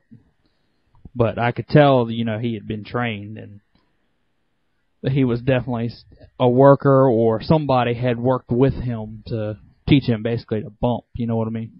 Mm-hmm. So I was wondering, was that somebody y'all knew, or what was the deal? Was it somebody y'all were training? Or Oh, and here's another thing. I went back and watched an Inferno episode, and I saw that guy with the curly hair. He played a doctor with Reverend J. Boogie. And then he was a referee in one of the matches on the Inferno. And he was a security guard at the 7. Yes. all Ground Zero employees are able to multitask. Then, have you seen the Inferno with our buddy Russell Roberts, where he's the announcer and all? No. He's like a, who would you say? Todd a bad announcer. I mean, yeah. This is Russell Roberts here. and I'm here with Martin Stanley Fuqua. And Yeah, it's a little. He's a little rough. But he's the one y'all are training, right? Because that's the same one we talked to, correct? Do what? I said he's one you're training, though, because he's the same one we talked to that night here on the air, ain't he? Yes. That's what I thought. What's your name? Huh? What's your name? What? What's your name? You mean like my real name or what? Just give us a name. Russell Roberts. Okay. Well, how you doing? What? I'm okay. You training? Yeah. You any good? I guess. But I guess that's all we got to talk about for there, so I guess I'll give a mic back to Joe White. It's actually funny to actually sit here and basically be the only one talking for a whole segment. But anyway, here's Joe White. I step on myself. You step on yourself? He stepped on the microphone cord anyway. But Ground Zero Wrestling, check them out, gxwwrestling.com. I think that's what it is. Yeah, I got it right on. Shameless plug. We'll put a link up on p2plive.net for him over there, and we'll get some promotion going. Who knows? Maybe we can even get old Jefferson Early on the show. Maybe. Does he have a MySpace? Yes. Cool. Hold on, Redneck has something else. I was going to say, yeah, Nate, hook us up. What you been waiting for? Nate doesn't want to share a spotlight every week. That's what it is. I still want to share the spotlight with Jeff Early. Oh, come on. I'm kidding. He's Charlie says he's number one and you're not. Oh. And we'll be right back. Maybe we can get right to standards and practices on. Because when I see them at the beginning of the Inferno walking, that's the first thing I think of is the Good Father and Stevie Richards. Oh, man. All right, let's get into it. Right now, oh, God, where do we begin? I'm going to go ahead and backtrack as far as Doctor Who goes, Nate, because we got so much to talk to that I'm not even going to take a break. We might in the middle of the coverage, but I went to the local library here in Chester, and I just did a search for Doctor Who, and all the DVDs come up, and I'm like, I wonder if this branch has any. So I walk over to the DVD section, and sure enough, the complete second series right there on DVD. So I immediately jerked it up, went there, and this is all while I'm doing laundry. So I'm sitting there waiting in the laundromat for the laundry to get done. I'm filming, and I don't think I've ever seen a TV DVD, as we should say, packed with so many extras. I'll give Charlie the book, and he can flip through it. They pack this thing with extras. This is just phenomenal. The BBC has done a great job with their video. Mm-hmm. Well, I think it's definitely the same DVD that you would get if you were in the UK, but I think what they've had to do is they know if they were going to try to sell this for the mainstream American audience, that they were going to have to feed in some more. Because here in the States, we have seasons that are 22 episodes, 24 episodes long. Right. But in the UK, the Doctor Who season is only 13 episodes long. Hold on one second. Can you reach over and turn the light on? I don't know if you can get to it, Charlie, but maybe you can read the book better if there's actually light in the room.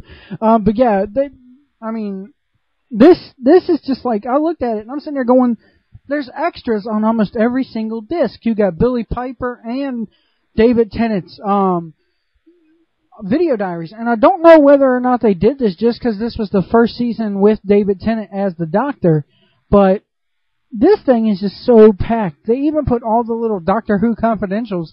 They've cut them down to about 11 minutes each, but they put every last one of them on there. And it's just, I cannot believe this. I don't know if I want to give it back to the library, but I guess I will, It's that good. And this is also the series in which Rose leaves at the end. It's a series where Torchwood is introduced. And in fact, they even say in one of the confidential episodes that it's a traveling theme. They mention Torchwood throughout the series, but you don't really find out what it is until the series finale. they even go as far as to have Queen Victoria start Torchwood, which I thought was an excellent idea. I thought that was just so good. And then when the series finale, when I started it up, I immediately see the dialect. They have a picture of the dialect on the DVD itself, like for the DVD art on the disc. And I'm like, is this the one I'm thinking about? And I'm flipping through the book and I see Cybermen and dialects. I'm like, yes, this is one of my favorite ones. And then it goes through to where they leave each other and, they're rummaging through Torchwood and all the dialects have names and Dialect Khan comes up. And I'm like, so that's where he came in at. Okay.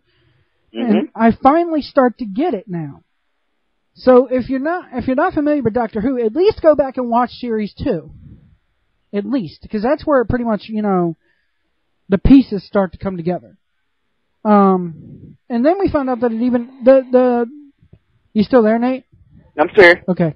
The dialect that they show in the flashback sequence in the series finale on Series 2, where she touches it and, like, the chains break away, was that Dialect Khan? No, that was a different dialect. Basically, it was kind of a production issue. What happened was the Dalek, and this even happened in older American television shows, where but I think England, they still maintain this a lot more. Let's say you're a writer, and you wrote the episode for the Daleks, and you were the person who created the Daleks. In this case, it was a guy named Terry Nation. Right. Terry Nation owns the rights to the Daleks and their usage. Even though he has passed away, it falls to his family and how they want the Daleks to be used. And at first, they couldn't get an agreement from the Nation family when they were bringing back Doctor Who to allow the Daleks to be used. Because basically, any script that involves the Daleks has to be approved by this family. Even if they just say the word dialect? I don't know if it's that severe, if you can say it without having to have them see it, but I think if they're at least seen. So they brought, they kind of established that, the Time Lords and the Daleks wiped themselves out. And it was kind of a way, alright, if we're not going to be able to use the Daleks, then that's how we'll justify it, is that it took the extermination of these two great races to kill each other off. Right. Then they got permission to use them. So they reintroduced the Daleks, kind of updated the design a little bit, and it was done in a way where, like, this rogue random Dalek in the middle of a time battle kind of leaked through time and was found in, like, the 1950s in a crater on Earth. And this, eccentric millionaire had been trying to find out who he was and what it was and experimented on it. Right on. Trying to find a piece of video here. Come on, where is it? Come on. But basically, at the end of that episode, that individual Dalek was damaged, and they had established in the episode that one of their people touched him and he burst into flames. Rose meets this Dalek, and so by this point, Rose doesn't know what a Dalek is. Sorry, Nate. Sorry. No problem. I'm trying to go through here and find a certain piece that was on the BBC's deal, but go ahead, Nate. I'm sorry. No problem. I was just going to say, Rose had never met a Dalek before. She didn't know these were these manipulative, evil kind of creatures, and the Dalek tried to make her feel sorry for him. Well, when she touches him, instead of, exploding into flames like the other guy had, she actually, heals him. And the way they explain it is that because she's traveling time with using the TARDIS, she kind of gets this harmless background radiation that you get when you time travel. And it was that energy that the Dalek was able to use to manifest itself again. On this go ahead. But when it did that, it actually took on some of Rose's human characteristics. Right. And that's the one that started feeling compassionate and was like, we shouldn't be doing this, blah, blah, blah. Right, because Daleks were made to not feel anything. Yeah, I mean, the only thing they're allowed to fear, or the only thing they're allowed to feel is hatred. Right. So, the BBC actually did a excellent Doctor Who Confidential this past weekend, and I was able to find a piece of it on YouTube. I'm going to go through here and see if I can't actually find a piece. There was an excellent music video that they actually did. Where is it? Hold on. And they really did some very smart things. For this episode, that's the finale. for this current season of Doctor Who. Now, of course, in the United States, we're like 3 or 4 weeks behind. Yeah, and actually next weekend they're doing this Friday, they're doing a stupid-ass Twilight Zone marathon. It pisses me off. Right. But this is something from Doctor Who. I don't know if you'll be able to hear this or not, Nate, but our listeners will. This is from the BBC. On BBC 3 this past weekend, the producers of Doctor Who went out to cast and everything, talking about the dialects, and they did an amazing music video. Here it is. All those people.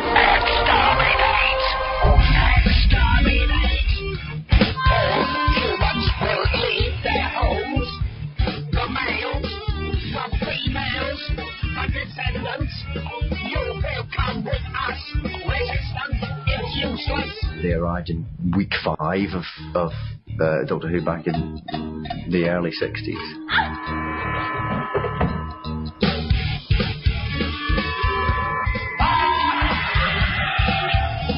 And they've been part of it ever since.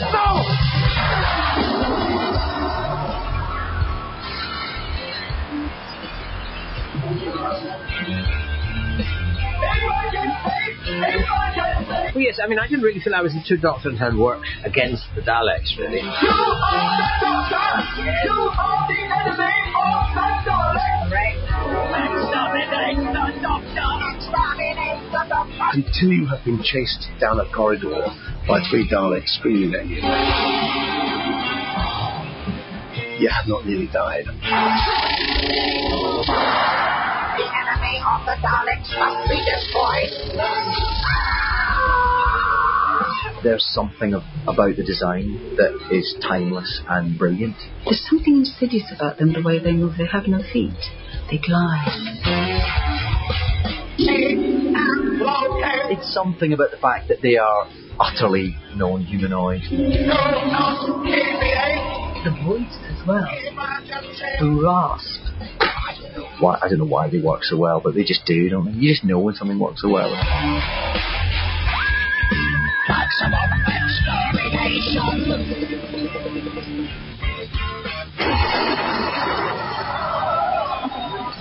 Honestly, try design something that is still being made and popular and used and powerful and successful 45 years later. You are in our power! They still work for a new generation. It's not just nostalgia. I know that because you see kids clutching their Dalek toys. And that was they actually went back and talked to old doctors about this, the past doctors, and it was just great seeing the 7th Doctor sitting there dressed up as his character. It was great. Well, actually, that has caused so much speculation. There was a statement made in the first part of the season finale that Dalek Khan, who is now crazy. Yeah, he's going crazy and his shell is exposed. He just looks badass, even though he doesn't have his shell around him. I call it a shell. He just looks badass, and you're just sitting there going, man, what a wicked son of a bitch, even though he's just out of his mind. Right. But he says something when he talks about the Doctor, referring to him as the threefold man. And so all of a sudden, it got people kind of, rumor mill, gossiping, what does this mean? And then when the fact that both Peter Davison, who you saw in there's a charity special called For Children in Need, and they filmed this little Doctor Who mini episode with David Tennant and Peter Davison. So it was like, okay, Peter Davison, he probably filmed it during Time Crash. But when they showed Sylvester McCoy in that outfit, everybody instantly went, oh my God, because he doesn't wear that just randomly. He doesn't even wear that when he goes to conventions. So they're kind of like, is he in this episode? Is the threefold man referring that we're going to see David Tennant, Peter Davison, and Sylvester McCoy all together? Wow, so kind of like a split personality type deal. Right. That'd be sweet. But I kind of think threefold man just refers to the fact that the Doctor travels from the past, present, future. There's another thing that's actually saying that they've shown bits and pieces of David Tennant in a brown suit and David Tennant in a blue suit, making reference to maybe you're going to see 2 Doctors at once. Right. In this episode also. Right. They went back and they filmed some scenes on the same beach as they did at the end of season 2 with Rose. And in that scene, you see Rose in the outfit she's wearing now, as well as Mickey and Jackie. Jackie's Rose's mom, Mickey is is her former boyfriend, maybe current boyfriend-ish person. And you see Donna and the brown-suited doctor. Well, then you also see a picture of, on the same beach, of a blue-suited doctor. So that's fueled a whole bunch of the rumors of, there's going to be two doctors. You know, one's brown, one's blue. Where, that could be what happened. Or it could be as simple as they did the scene twice in each different suit to just see which suit would be better. Or maybe M&M's is sponsoring the episode. Or maybe what's happening is, okay, we see them in the TARDIS again. The TARDIS is again on fire, which it's been on fire how many times? Oh my God. Right. It's burned down more times, I don't know what. But maybe they go back in time to where the void was closed back in season 2. And they bring the Doctor through the void with them into the new world. Right. There are so many rumors. There is an insane amount of rumors about this. You compare it to armchair booking in the wrestling industry. People are armchair booking Doctor Who episodes. It's crazy. It is crazy. I have never seen this kind of speculation about any television show Neither ever. have I. Lost. Maybe it's like the next best thing we can, Lost is a hell of a TV show. Right. And people speculate on that thing like it'd pick everything apart on that show, frame by frame by frame. And then after the first season, when they fucked it up, because after the first season, the producers and the directors and whatnot knew that they were doing it. So it was like, all right, let's just throw this in here to fuck with them. Doctor Who to me does not do that. I don't think they do it anyway. Actually, it's weird because there's things already in the first part of the finale that they mentioned that have been peppered even all the way back to the first season of Doctor Who. For example, one of the big things is that somebody has gathered 27 planets over the course of space and time, and when the Doctor finds out that Earth is gone, he goes to this great galactic police station, more or less.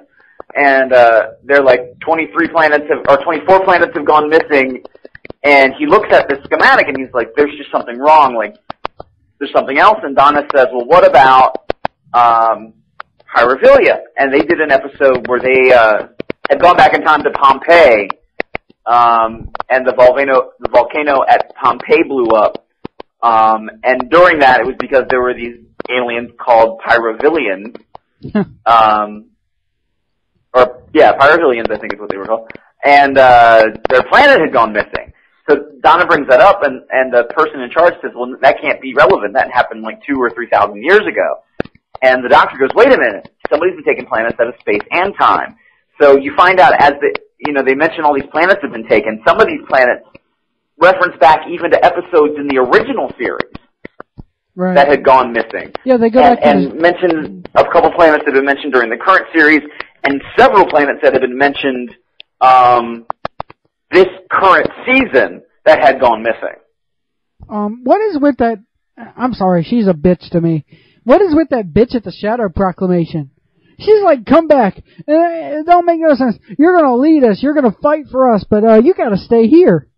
What the hell is that? Right. I think, in a way, the Doctor, at that point didn't know what was going on, that it was the Daleks. I kind of think in a way, if he knew it was the Daleks, he would have maybe gotten some help.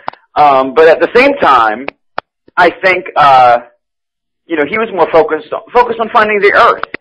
And instead she wanted to go to battle, and he's already gone through battle. He went through, the greatest battle that has ever existed in any universe, between his own people and the Daleks. And I don't think he wants bloodshed and war, and even though that's what he seems to find as he travels through time, I don't think he was ready. When she said, you will lead us into battle. Oh, well, Yeah, because he even tells Dialect Khan, and one of the BBC, the Doctor Who Confidential, they flash back and goes, he looks right at Dialect Khan and basically tells him, look here, you son of a bitch, I'm the only one that's willing to show you any sympathy right now, so you better do what I say, because I don't want to kill you. I want you to live, is basically what he's saying. He goes, I'm willing to show you sympathy. But then Dialect Khan just does the old temporal shift and boom, and I'm assuming that's when he goes crazy. Right, and that's what happens in this episode. He goes back in time to the Time Warp, which was supposed to be unapproachable by time travel. It was somehow locked out of being able to be accessible by time travel. But he made it through, but it cost him his mind. And now, Dalek Khan is crazy. Yes, but he speaks the truth. Yes. That's a weird thing. He's a fucking psychic, but he's loony as hell, as most psychics are. Well, if you think about it, the Doctor is referenced to the fact that, you know, he sees all things that can happen in time. You know, potential futures, alternate parallel worlds, you know, what this choice could do, might do. I don't think it's an exact, like, I think he probably does possibly see every possibility, but it's in such a way where he can't access it, because then that would, you know, why doesn't he just do X, Y, and Z all the time? Because it's always, you know, it's going to lead to the right answer. Is Russell T. Davies, he gets a lot of flack sometimes. Yeah. But he wrote this. He's the writer of this one, is he not? Let me see. Hold on. He is. He wrote, actually, the last 4 episodes. And the last 4 episodes of Doctor Who, he didn't write the one with the library, did he? No, that's Stephen Moffat, who's actually going to be taking over the production of Doctor Who, not next year with the specials, but the season after that. Yeah, because they, we should mention that this right here is the last series until 2010. Right. David Tennant's taking some time off. He's going to do a couple of stage productions. He has said that he signed off for 4 more specials, which I'm assuming is like Christmas specials and whatnot, but we're not going to see the Doctor again until 2010. Right, we won't be regularly. Not regularly. And I wonder what Sci-Fi is going to do about that, which is crazy. I mean, will they air the specials that the BBC shows? Probably not. But Russell T. Davies, he's a master. I don't know why he's gotten so much slack, but to me, he's a good writer. I enjoy his episodes. Well, I mean, he's kind of caught a multitude of flack for a whole bunch of different reasons. Some of it is like, I'll be honest, some of his episodes aren't necessarily the greatest things in all of space and time. But then he does have ones that are just absolutely brilliant. And it's kind of like, though, in a way, you know, this is like the finale of finales. But it's not the show's finale, it's just this season. Right. And it's already been like, well, how is he going to top it? So in a way, this whole taking a break for a year, even though you're going to have these specials, I think it's very smart, because you're going to have a little bit more time to work on some production issues. At the same time, you don't have to try to top what you've just done in this finale. One thing that I want to mention, and we could go through the episode bit by bit, but one of the things I want to mention is also at the end of season 2, or series 2, I should say. Rose mentioned something. She goes, "Yeah, I still got my dad. I still got what's his face? Oh Jesus, Mickey. Thank you, Mickey. I still got my mom, and I still got the baby." And the Doctor looks and goes, "Are you?" And she goes, "No, it's my mom." Are we going to see Rose's baby sister in this episode as well? That's another thing that's been, it hadn't really popped up anywhere, but it's one thing that's been lurking in my mind that maybe that's a small thing we might see that go, oh yeah, I remember that. Well, there were even rumors that, you know, these little sneak peeks of Rose that we were seeing wasn't really Rose, it was actually the baby sister. Huh. But, you know, now that's out of the water, you know, it is Rose. That's Rose. Rose didn't really do much in this episode. I'm sitting there going, okay, everybody else is sitting here, you know, they're really shitting on Rose in the first half of this episode until the very end. Right. I was going to say, but it was done kind of in a certain way, though. Like, it was done to build up to that moment at the end. Yeah. I mean, it all made sense at the end, but it's like, okay, Donna's parents can't afford a fucking webcam, or they don't know what it is, but yet they have a laptop. Hold on, Redneck has something on this, and he wants to chime in. That was the funniest part. Don't y'all have a webcam? No, she wouldn't let me have one. She says they're naughty. and that and the paintball. The paintball. My vision is not impaired. Basically, the Daleks saying, "What the fuck was that? Get me!" Well, like, I mean, it's so weird because the Daleks throughout, you know, the course of the time of this the show of Doctor Who has been on since the 1960s. There were always jokes made at them. Oh, they can only hover on the floor if, you know, the ultimate weapon against them is a set of stairs. They can't touch. The eye stalk is the weak point. You know, you cover it up with a hat and they can't see anything. So in the new series, they've kind of killed off those quote-unquote weak points. But they'd actually already established that in the initial series. But all these, stereotypical, well, this could defeat them, really doesn't. And so they've kind of brought them back little by little. What's actually interesting is Wilf, the guy who plays the grandfather of Donna, right, was actually in the original Doctor Who movie they made in the 60s, huh, where they battled the Daleks. He actually played a unit soldier. Huh. It's crazy to see that, that's what kills me. Sometimes you have series that, they, God, I'm trying to think of an American example that they brung back, Land of the Lost. They brought back Land of the Lost as a Saturday morning, kind of like a cartoon special. It wasn't a cartoon, but it was live action. And you're going, oh, this is the shits. And here's the thing, this is where Doctor Who, beats all that and that. Okay, they've brung it back for a new generation, so to speak. I mean, yeah, you've kind of seen it here and there. But they brung it back, but yet they keep it the same. Only that it's just updated. They know, okay, we're going to see a lot of CGI. We're going to see a new Doctor.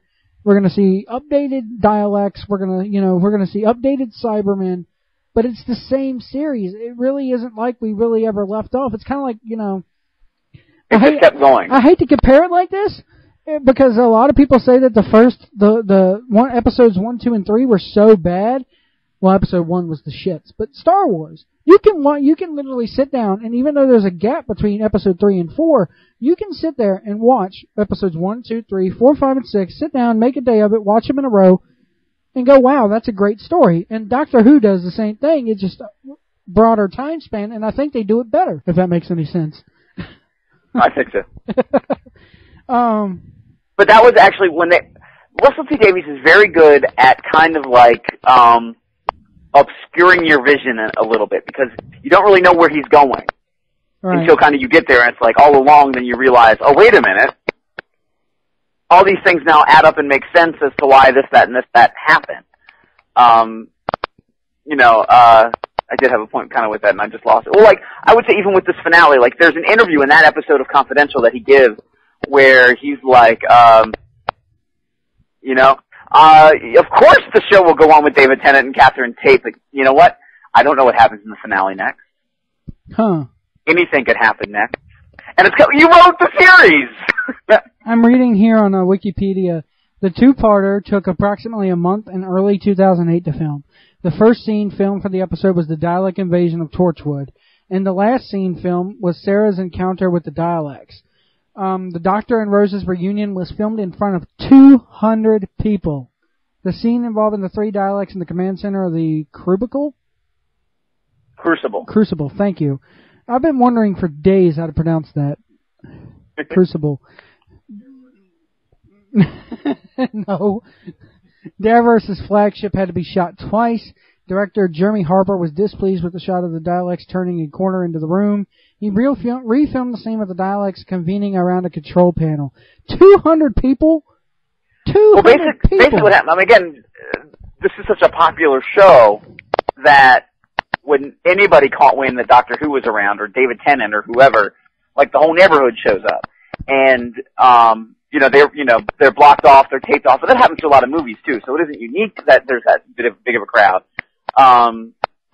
But it's so weird that nobody actually, there were rumors that they saw him take a fall in the street and da-da-da-da-da-da, and there was an assumption because they knew Daleks were going to be in it, because they had, at the same time on the street, these Daleks there, that was what happened, that he got shot by a Dalek.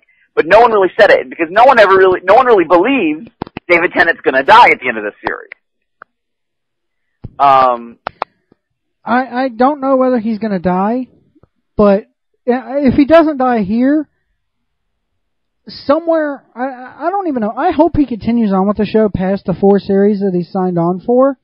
Mm-hmm. But we all know that if he doesn't, he's going to die in the 4th part of that series, or the 4th special. Something's going to happen to him.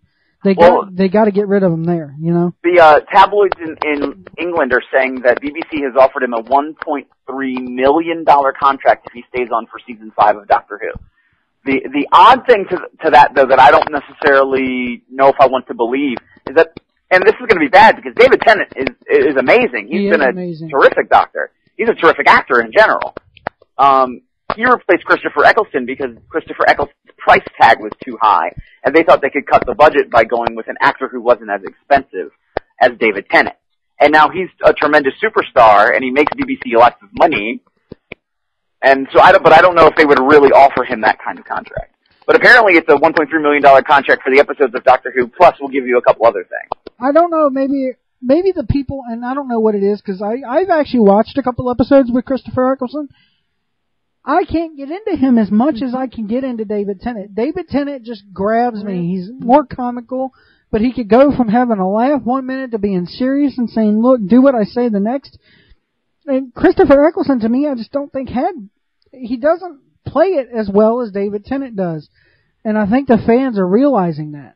And the fans are very, Well, there were so many people upset when Christopher Eccleston left. Like, fans were like, this is ridiculous. Who is this Tennant guy? No one's going to like him. He sucks.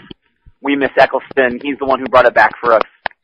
And then now all of a sudden it's like, oh my gosh, we were so wrong. Tennant's absolutely amazing.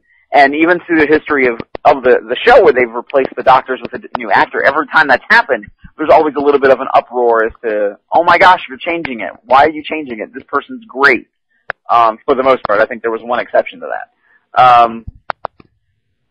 So and that's kind of this uproar now is, well, I don't know if I should ruin it. I don't know how much you want to get into. Go ahead. Go ahead, is that what you said? The new episode hasn't aired yet. I mean, go ahead. There's really only so much you could spoil. Right.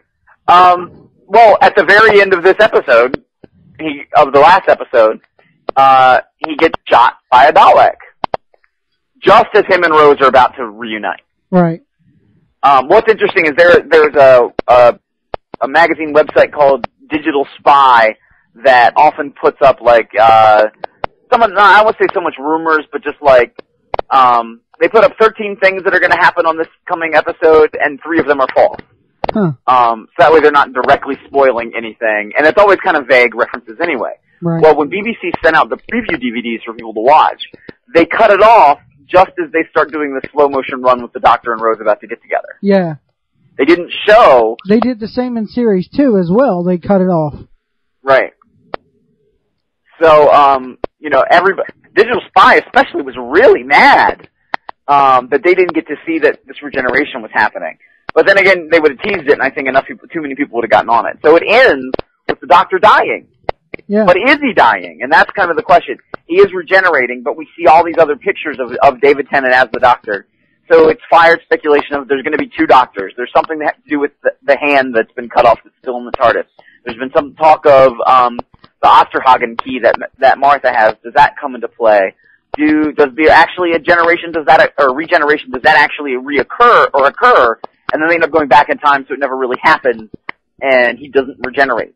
Is there something because they're in this kind of pocket of time, he actually backwards regenerates, and Christopher Eccleston's actually back? Huh. There's rumors that Christopher Eccleston and Paul McGann, that their regeneration from one to the other, because it's never been seen, it's only vaguely referenced that it happened during the Time War. It's in talk that that's going to come up again, and you're actually going to see what happened. That they came back and filmed it. Has the Doctor ever, besides this, has he ever regenerated inside the TARDIS before? Oh, yes. He has? Okay, I didn't know if that would have something to do with it or not. Actually, I need you to do me a favor really quick. What's up? Can you call me on my cell phone because this phone's about to die? Sure can. We're going to take a quick commercial break, actually. So Thank we're you. gonna call Nate back, and you're listening to Nsl July on p2plive.net. Oh. And we're back here with Nate Stein right here on Nsl Live on p2plive.net. Thank you for tuning in. Thank you for listening to the archive. We were in the middle of Doctor Who discussion. I asked you if he had regenerated in the TARDIS before, and you were about to say something. Oh yeah, so there's a whole bunch of rumors of what we're going to see with what Doctors is best and all that, all that kind of stuff, because there's all this speculation that's kind of out there, and there's so much that was even said that was just in this episode. Lynn and Yanto from Torchwood, are they going to die because they're being attacked by Daleks? Martha has this Osterhagen key, and that's a big question, because what is Osterhagen? In Norwegian, Osterhagen means Burning Man, which people are like, does that have a reference to a regeneration? To, for example, the Master is this technology that was created when somebody picked up the Master's ring at the end of season 3. A lot of questions about that. In German, it refers to Easter Glow. Is it a ceremony? Is it, has something to do with, like a ritual? And also having the boss's name of the concentration camp in Germany. And so there's kind of a rumor of, is this like a Earth self-destruct scene that people would blow up the Earth, stop any alien invaders, that they would rather destroy the Earth and everyone on it than live under alien rule? Let's see here. This episode was watched by 7.4 million viewers, 38.3% of the total viewing audience. It was the most watched program on June 28th.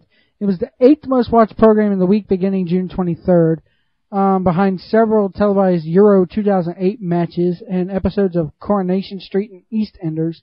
The episode received an appreciation index score of 91, considered exceptional, the highest rating ever received by the series, and one of the highest ratings ever for a terrestrial television program. And the high index rating broke the previous record of 89, shared by Parting of the Ways, Doomsday, Silence in the Library, and Forest of the Dead. That's huge. When you could go get a 7.4 million viewers, that is just crazy. Well, and they've actually gone back, because basically those are the quick overnight estimates.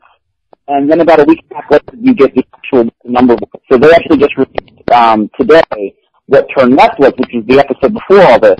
And that actually got 8.09 million viewers officially. That's 1 million viewers higher than what the estimate was. They placed 4th place for the week. And it's tied with being the second highest watched episode of Doctor Who ever. Let's see here. I guess we can, also one of the things that they referenced is, of course Davros is back.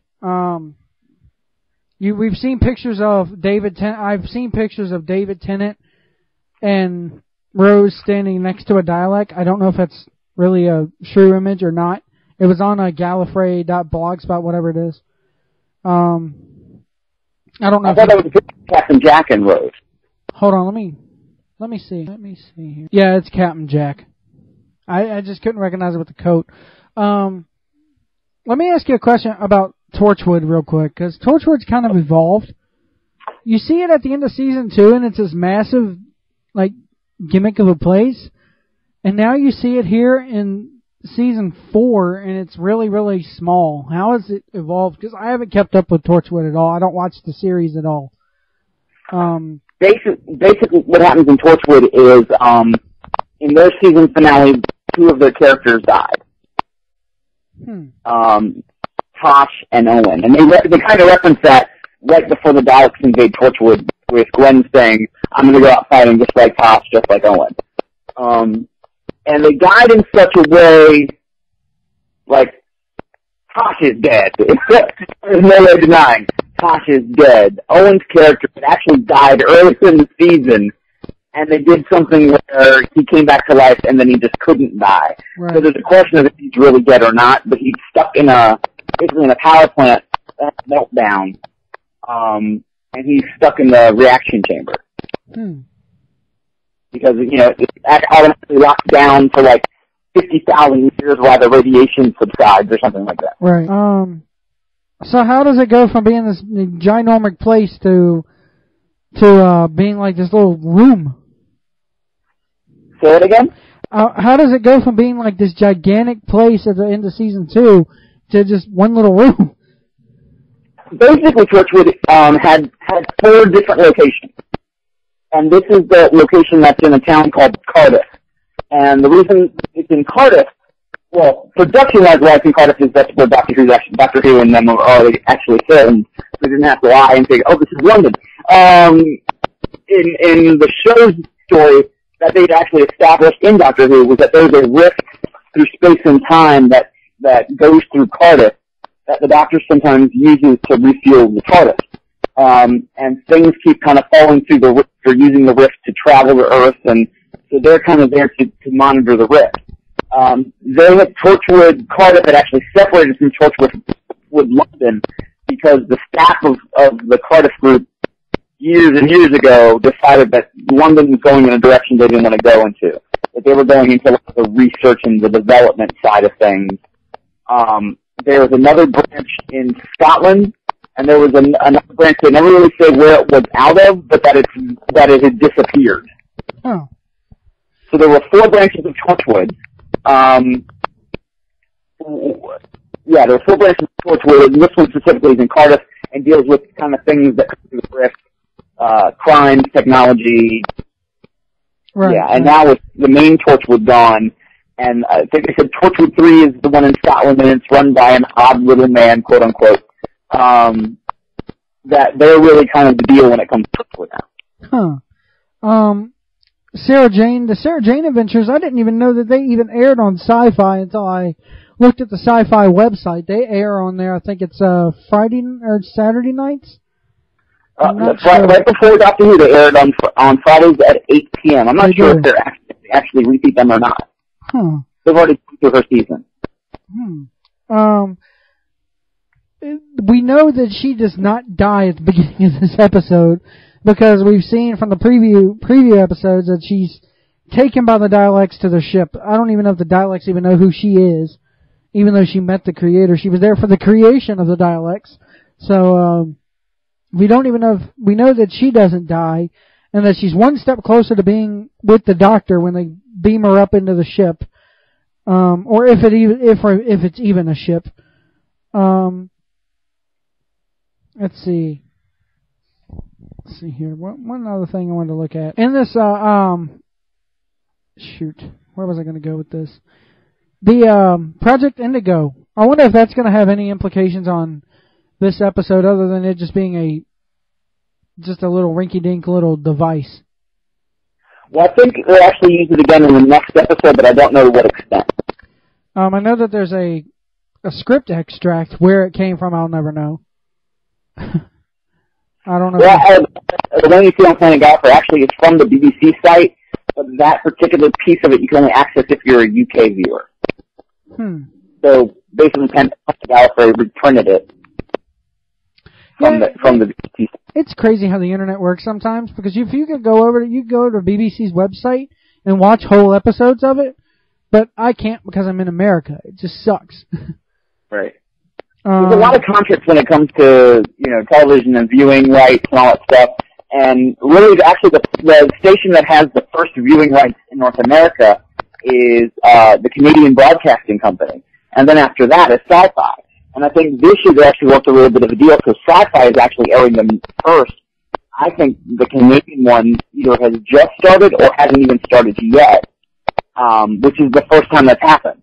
And they actually didn't air even in America. They didn't air season 1 until almost season 2 was here. They were really kind of behind the curve. And there was a big distance of time.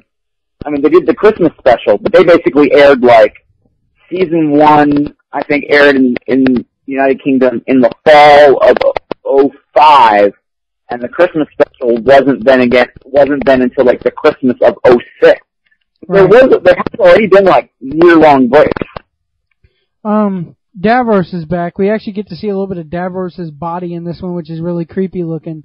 And we now know that the new Daleks are actually from him. He's given up cells of his body cells of his body have created the Daleks. I'm wondering if it's going to start if that's going to play into something with every Dalek that's destroyed, you can destroy him. Or if you destroy Dalek Khan, you destroy him. I'm wondering, and I want to get your thoughts on this, Nate, will this have something to do with the destruction of the Daleks in this series finale? I mean, we all kind of know that in the end it's going to end up where the Doctor and his allies win. Right. Whether or not it completely destroys them, does Dalek Khan still have the ability to travel through time? Does Davros instead? What is going to happen next? It's going to get to the point where the Doctor wins. But you just don't know how he's going to win. Everybody was busting a nut over this red Dalek. I don't even think it really, I don't know, maybe it's different. Where does he fit into the grand scheme of things? Because the one that really tripped me out was the black Dalek in the end of season 2. But now they have a red one, and he basically tells, I don't know if it's the red Dalek or not, who says, yeah, we've taken everything over. And and Davros tells him, for a moment there I thought that was an emotion of victory or whatever it was. And so it almost seems like the Daleks are starting to gain emotions now. I don't remember if that was the red one that said that or not, but I wonder how this red one is going to play into the scheme of things. Well, Daleks have always had like an anger, a hatred, an aggression. And way back when they when they kind of retconned the creation of the Daleks way back in like the late 70s, actually Davros, he took out,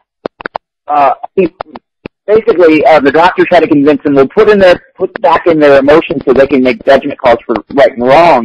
And he said, no, it should be the hate that fuels them, because then they're not biased by love and compassion. All right. That makes sense. So, the red one, the Dalek Supreme, the name of a Supreme Dalek, has kind of gone through time and become sort of a military leader. So what could have happened, they make reference to that the Doctor tried to save Davros in the first year of the Time War and couldn't, so his whole ship destroyed, a thing destroyed, and that was really in the time of the Doctor. What my guess is, Davros is the creator, he is their ultimate leader, but the Supreme Dalek is the one kind of calling the military shots, kind of like a president and like the president can have favor military matters. Really, they leave it up more regularly to like the chiefs of staff for the day-to-day kind of operation. Right. That's kind of where I see their relationship. Right. At least as of right now. So, but one of the differences is that because this Dalek is so different, because it's red, Donna's hair is red, Harriet Jones was coming back. There's all these rumors that someone was actually going to be inside the red Dalek, that it was going to be, a human-controlled Dalek somehow. But they haven't really alluded to that fact yet because the red Dalek was already on the ship. So I really don't know if it's going to tie into anything. Yeah, because we've seen the red Daleks before, haven't we? I am honestly not sure. I think there was one back in my mind. I think there have been, but I don't remember for sure. Let's see here. We're going to close things out. Final questions. Which companion? We're going to go around the room here. Charlie, which companion do you think is going to die? I have no clue. Okay. I don't. Nate, your thoughts. Which companion is going to die? In a way, I kind of think I think they're going to do the cheap way out. I think all of them are going to die, and then they do a reset. They do a reset just completely, and the next they do like they did at the end of Series 2. He walks into the TARDIS and finds one sitting there, or there's going to be something weird, like because they have basically every companion is accounted for in some piece of the post-production pictures that have been released. There's scenes filmed with Mickey, Martha, and Jack walking away. Sarah Jane has season 2 of the Sarah Jane Adventures. Jack's also in series 3 of Torchwood, of course. Rose is seen on a beach with the two different suited doctors, Mickey and Jackie. And Donna is seen with him on that beach scene. And then at the very end, apparently there's something where Donna has lost her memory, and the doctor tells her grandfather, whatever you do, you can't tell her what happened. So part of me thinks it's either all of them or one. Like, I think it might be Donna who's going to quote unquote die, but something happens where she's brought back to life. And one of the questions, if the whole thing about the Osterhagen key is true and it's made with technology from the Master's genetics code or something like that, Donna accepts this coding and she becomes a Time Lord because she's been taught how to fly the TARDIS and stuff by the Doctor. I kind of think that she's gonna save the universe, but in essence she's gonna kill herself. She's gonna no longer be human. And then the Doctor does something where he takes away her ability to be a Time Lord, or they use Captain Jack to retcon her, which is a drug that they use to like erase people's memory. Something funky. Yeah, because we see her in the next preview clip. She's flying the TARDIS. I don't know if we see anybody else in there with her, but she's in the TARDIS. That's her. I think, me personally, they say it's his most faithful companion. I think it might be Rose, just because she's been with him through like a hell of a lot. I think they're going to maybe kill off Rose and just say, all right, look, we're finally going to end it. She's not coming back, because ever since she left, people have been speculating as to when she's coming back. It's been there's actually another rumor that it's actually the TARDIS is somehow destroyed. Huh. That the TARDIS is Doctor's most loyal companion. That would pretty much end the series, wouldn't it? Go ahead? That would pretty much end the show, wouldn't it? Well, maybe, because at the same time, they've also referenced in Torchwood that Jack has been trying to build, or actually grow, because the TARDIS is a living entity, that Jack has been growing a TARDIS. That's crazy stuff. It's centuries away from being developed. But I'm sure, handy-dandy sonic screwdriver, that. Yeah. Or maybe it's the screwdriver that gets destroyed. That's been brought up in the and then we can get the handy-dandy fancy little screwdriver that River Song gets. Yeah, that's another thing that, what happened to that screwdriver? We are assuming now that he just has two screwdrivers and is walking around with both of them. Or did he leave it? Did he leave it? It was an evolution of the current screwdriver that he has. And then at the end of the Force of the Dead episode, you come to find out it was actually, it might still be a future version of his current screwdriver, but he modified it to be able to capture her spirit select into the computer system. Yeah, but the thing is, I can't remember at the end of that episode, does he lay it back on the diary? Or does it, no, it goes from her being saved and reunited to those two, to Donna and sitting there looking for her husband. So we really don't know if he still has this screwdriver or not. Right. Then we come to find out that was just a brilliant episode in my opinion. That whole episode was just crazy. And I'm thankful that the Sci-Fi Channel replayed the previous week's one, so I got to see them back to back. That whole thing with the concept of 4,000 whatever people saved, no survivors. The whole episode was just crazy. And I kind of got it halfway through the second episode that the girl is the library, but the moment the doctor, the shrink, tells her that you're right, you pretty much got the whole thing figured out. Let's see. I'm sure PlanetGallifrey.blogspot.com will have this episode up whenever it airs in the UK. Have we ever seen Planet Gallifrey? Not directly. They did some flashback scenes in last year's season finale where you got to see bits of it. In the old episodes, you did to a certain extent as well. You saw a lot more set shots. Only in one episode, I think, did you ever really see the outside of it. And that was in the 5 Doctor special. And they've already made 2 updates, to add effects into it, kind of update the look of it. So I don't know if in this latest one they've kind of updated it again, because definitely when they showed it in last year's episode, it was really a sparkling city kind of deal, which you never really knew if that was the case in the old. You mentioned last week that the Daleks end up turning on Davros in just about every single incarnation of them. Do you think that's going to happen here? Part of me is wondering that because, that's, I hate to say it, but that's kind of the whole thing of Davros' relationship with the Daleks. That they always seem to kind of turn on him. That, he pushes them too far, or he wants them to do something different, or, comes up with a new idea and they don't like it, and, they kind of then have internal conflict. But I'm not sure because, at the same time, they've kind of recreated Davros in a way because when he first appeared in the series, he appeared kind of like how you see him now. He was in that same kind of suit. He was in the wheelchair. He had his hand, though. And then as the series went on, it was like, you kept seeing less and less of his body. Like, it got to a point where you only saw, like, his head in the Dalek, basically. Because the rest of his body was gone, or so you were assuming. And then, in one of the later old series episodes, they shot off his hand. Like, they showed more of his body, but his hand was gone. And now they kind of represented that this time. He has, like, a robotic hand. Yeah, he has, like, got like a Dr. Claw thing going on there. Yeah. Dr. Claw from Inspector Gadget, yeah. Right. The white cat. So, yeah. this was a really good look for Davros for him to come back.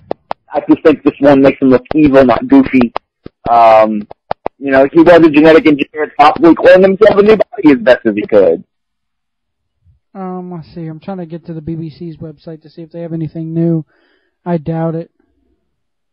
Exterminate! Whoa. Is that normal, or is... Yeah, it is. I just didn't have the sound Probably on. done just for this episode. Yeah, it goes like exterminate, and then it pops up with Davros. But the prophecy declares that one of them will die. That's crazy. The prophecy. Just like Dalek Khan says it.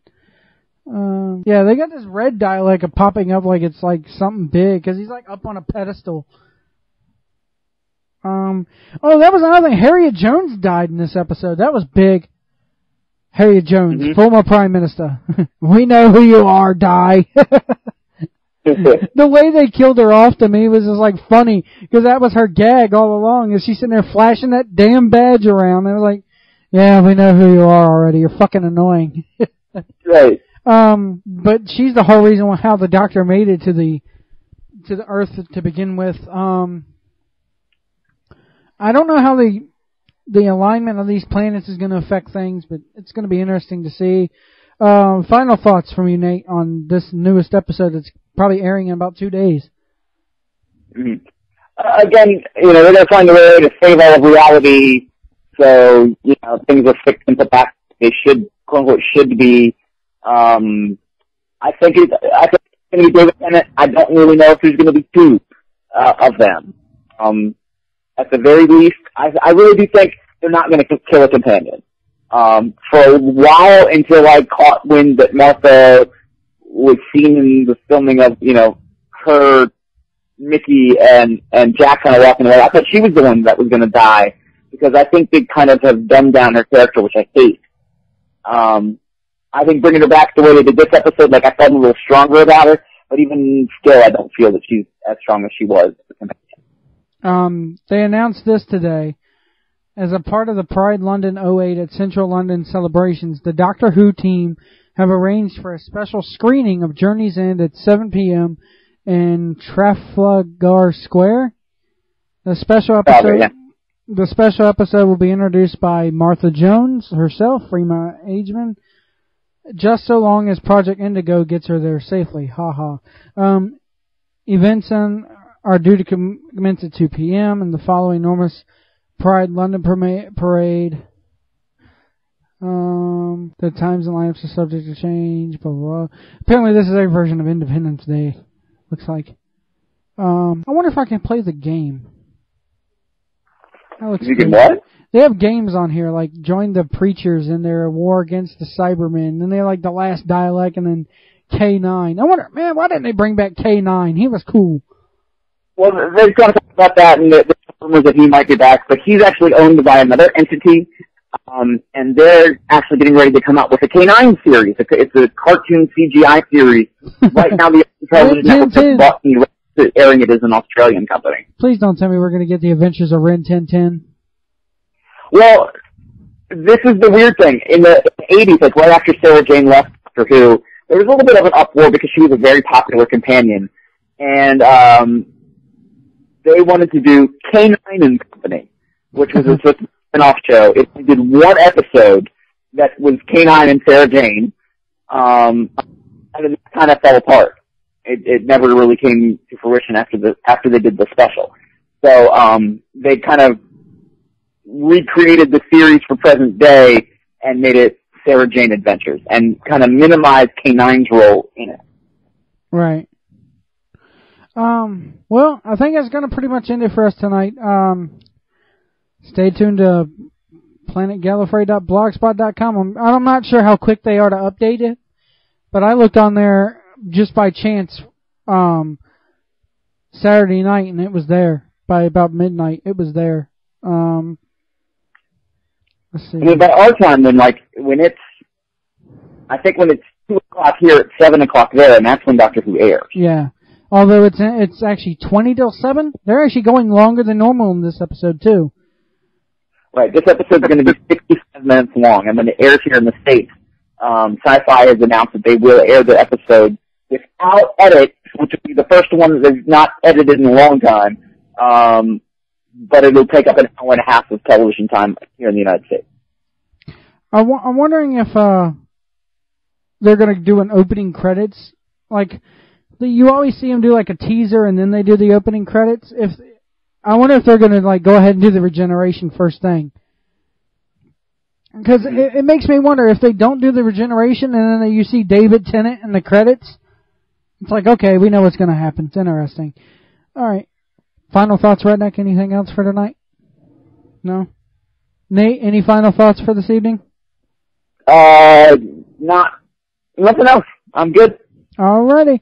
Ladies and gentlemen, we'd like to thank you for listening to Nsl July. Next week, we're going to talk more Doctor Who as we discuss the series finale and where we go from here as far as David Tennant, the companions, everything else goes. We're also going to talk more wrestling. Will CM Punk still be champion by this time next week? That's another thing. What is your opinion of that, Nate? We didn't get your opinion on CM Punk as champion. I was surprised, but I think they're at a point where they just have to do something different. Yeah, I mean, is this like the new generation for you now? Because that's what a lot of people are dubbing this. Say that again, I could barely hear that. A lot of people are dubbing this like the new generation all over again. Is that how you feel about this? Well, I don't know, because they haven't really changed Raw enough to be representative of an older or a new generation, though. I really thought, and this is bad of me to say, but really WWE has done nothing with Punk since he won the Money in the Bank. He has won one match since he got Money in the Bank. It's not wrong of you to say it. You're absolutely right. You what? I say it's not wrong of you to say you're absolutely right, and it's like, okay, you've been losing, but all of a sudden, okay, well, he kind of gave... That's with Rey Mysterio. Rey Mysterio actually became champion, and he won, one match that entire time he held the title. He lost everything. Yeah. For me, it's like, okay, you gave Edge a taste out of your own medicine, but we totally get the feeling that in a real match, Edge squashed Punk. That's the way it seems to me, Even though I'm a huge fan of CM Punk, it's just the way they booked him, it's like, okay, if you ever have a rematch, Edge is going to just kick your ass. Let's see here. What else? Did you happen to read the press release that Ring of Honor put out today? No, I didn't. Yeah, they put out this huge press release flaunting. Basically, it's like saying, okay, we made Punk what he is today. Basically, is what they're saying. He was here before he was ever there. By the way, since he's champion, we're going to show you a free CM Punk versus Homicide match. And oh yeah, we got a 3 for $10 DVD sale going on or something to that effect. Right. They made this huge, bogus press release. Hold on. Let me see if I can find it. Was it on here? No, hold on. It was on Gerwig. Hold on, let me see if I can read it. It's totally bogus. Oh yeah.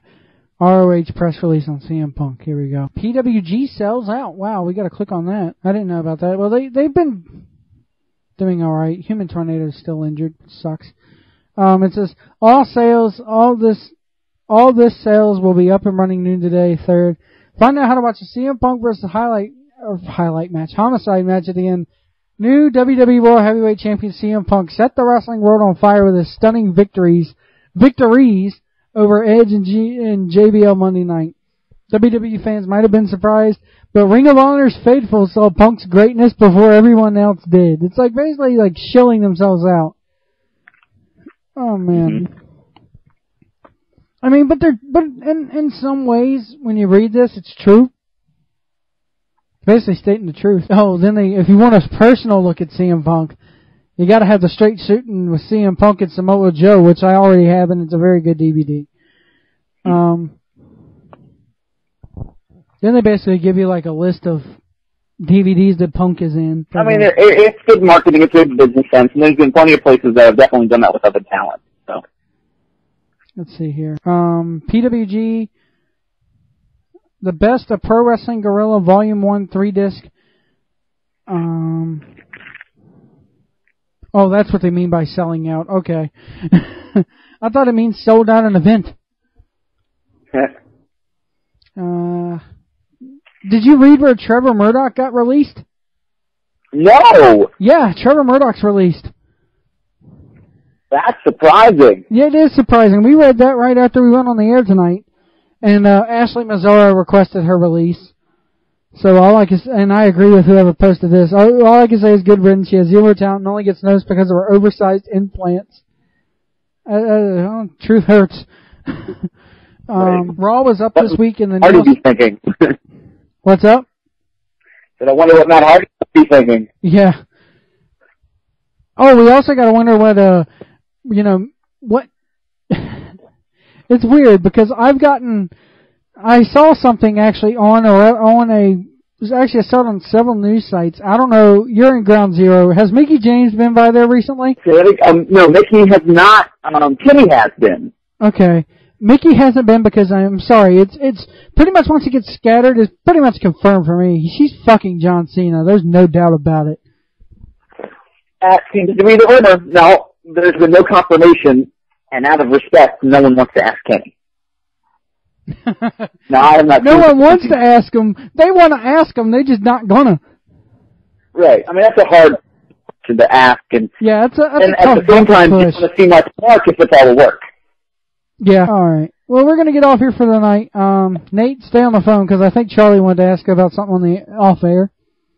Okay. So, ladies and gentlemen, thank you for listening to New Surge Live tonight. Check us out, www.p2plive.net. Let's see, youtube.com/user/PSPhenom. Hey, when's the next vlog coming out? Well, actually, I might be doing one tonight to talk about everything that just happened with my knee and my hospital trip and all that fun stuff. Plug New Surge, please. Because Nate Stein is broken. Nate Stein is when Phil Stamper met the leg sweep. You got to plug New Surge Live for us, though. There you go. Got to do that. Tell them they download the app. You got to plug me again. You got to do it every week. I'm putting the Ground Zero button up on the website. You got to plug me every week. There you go. But let's see.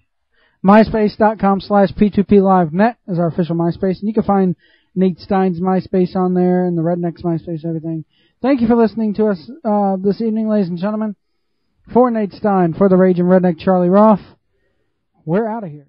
Biscuits and gravy.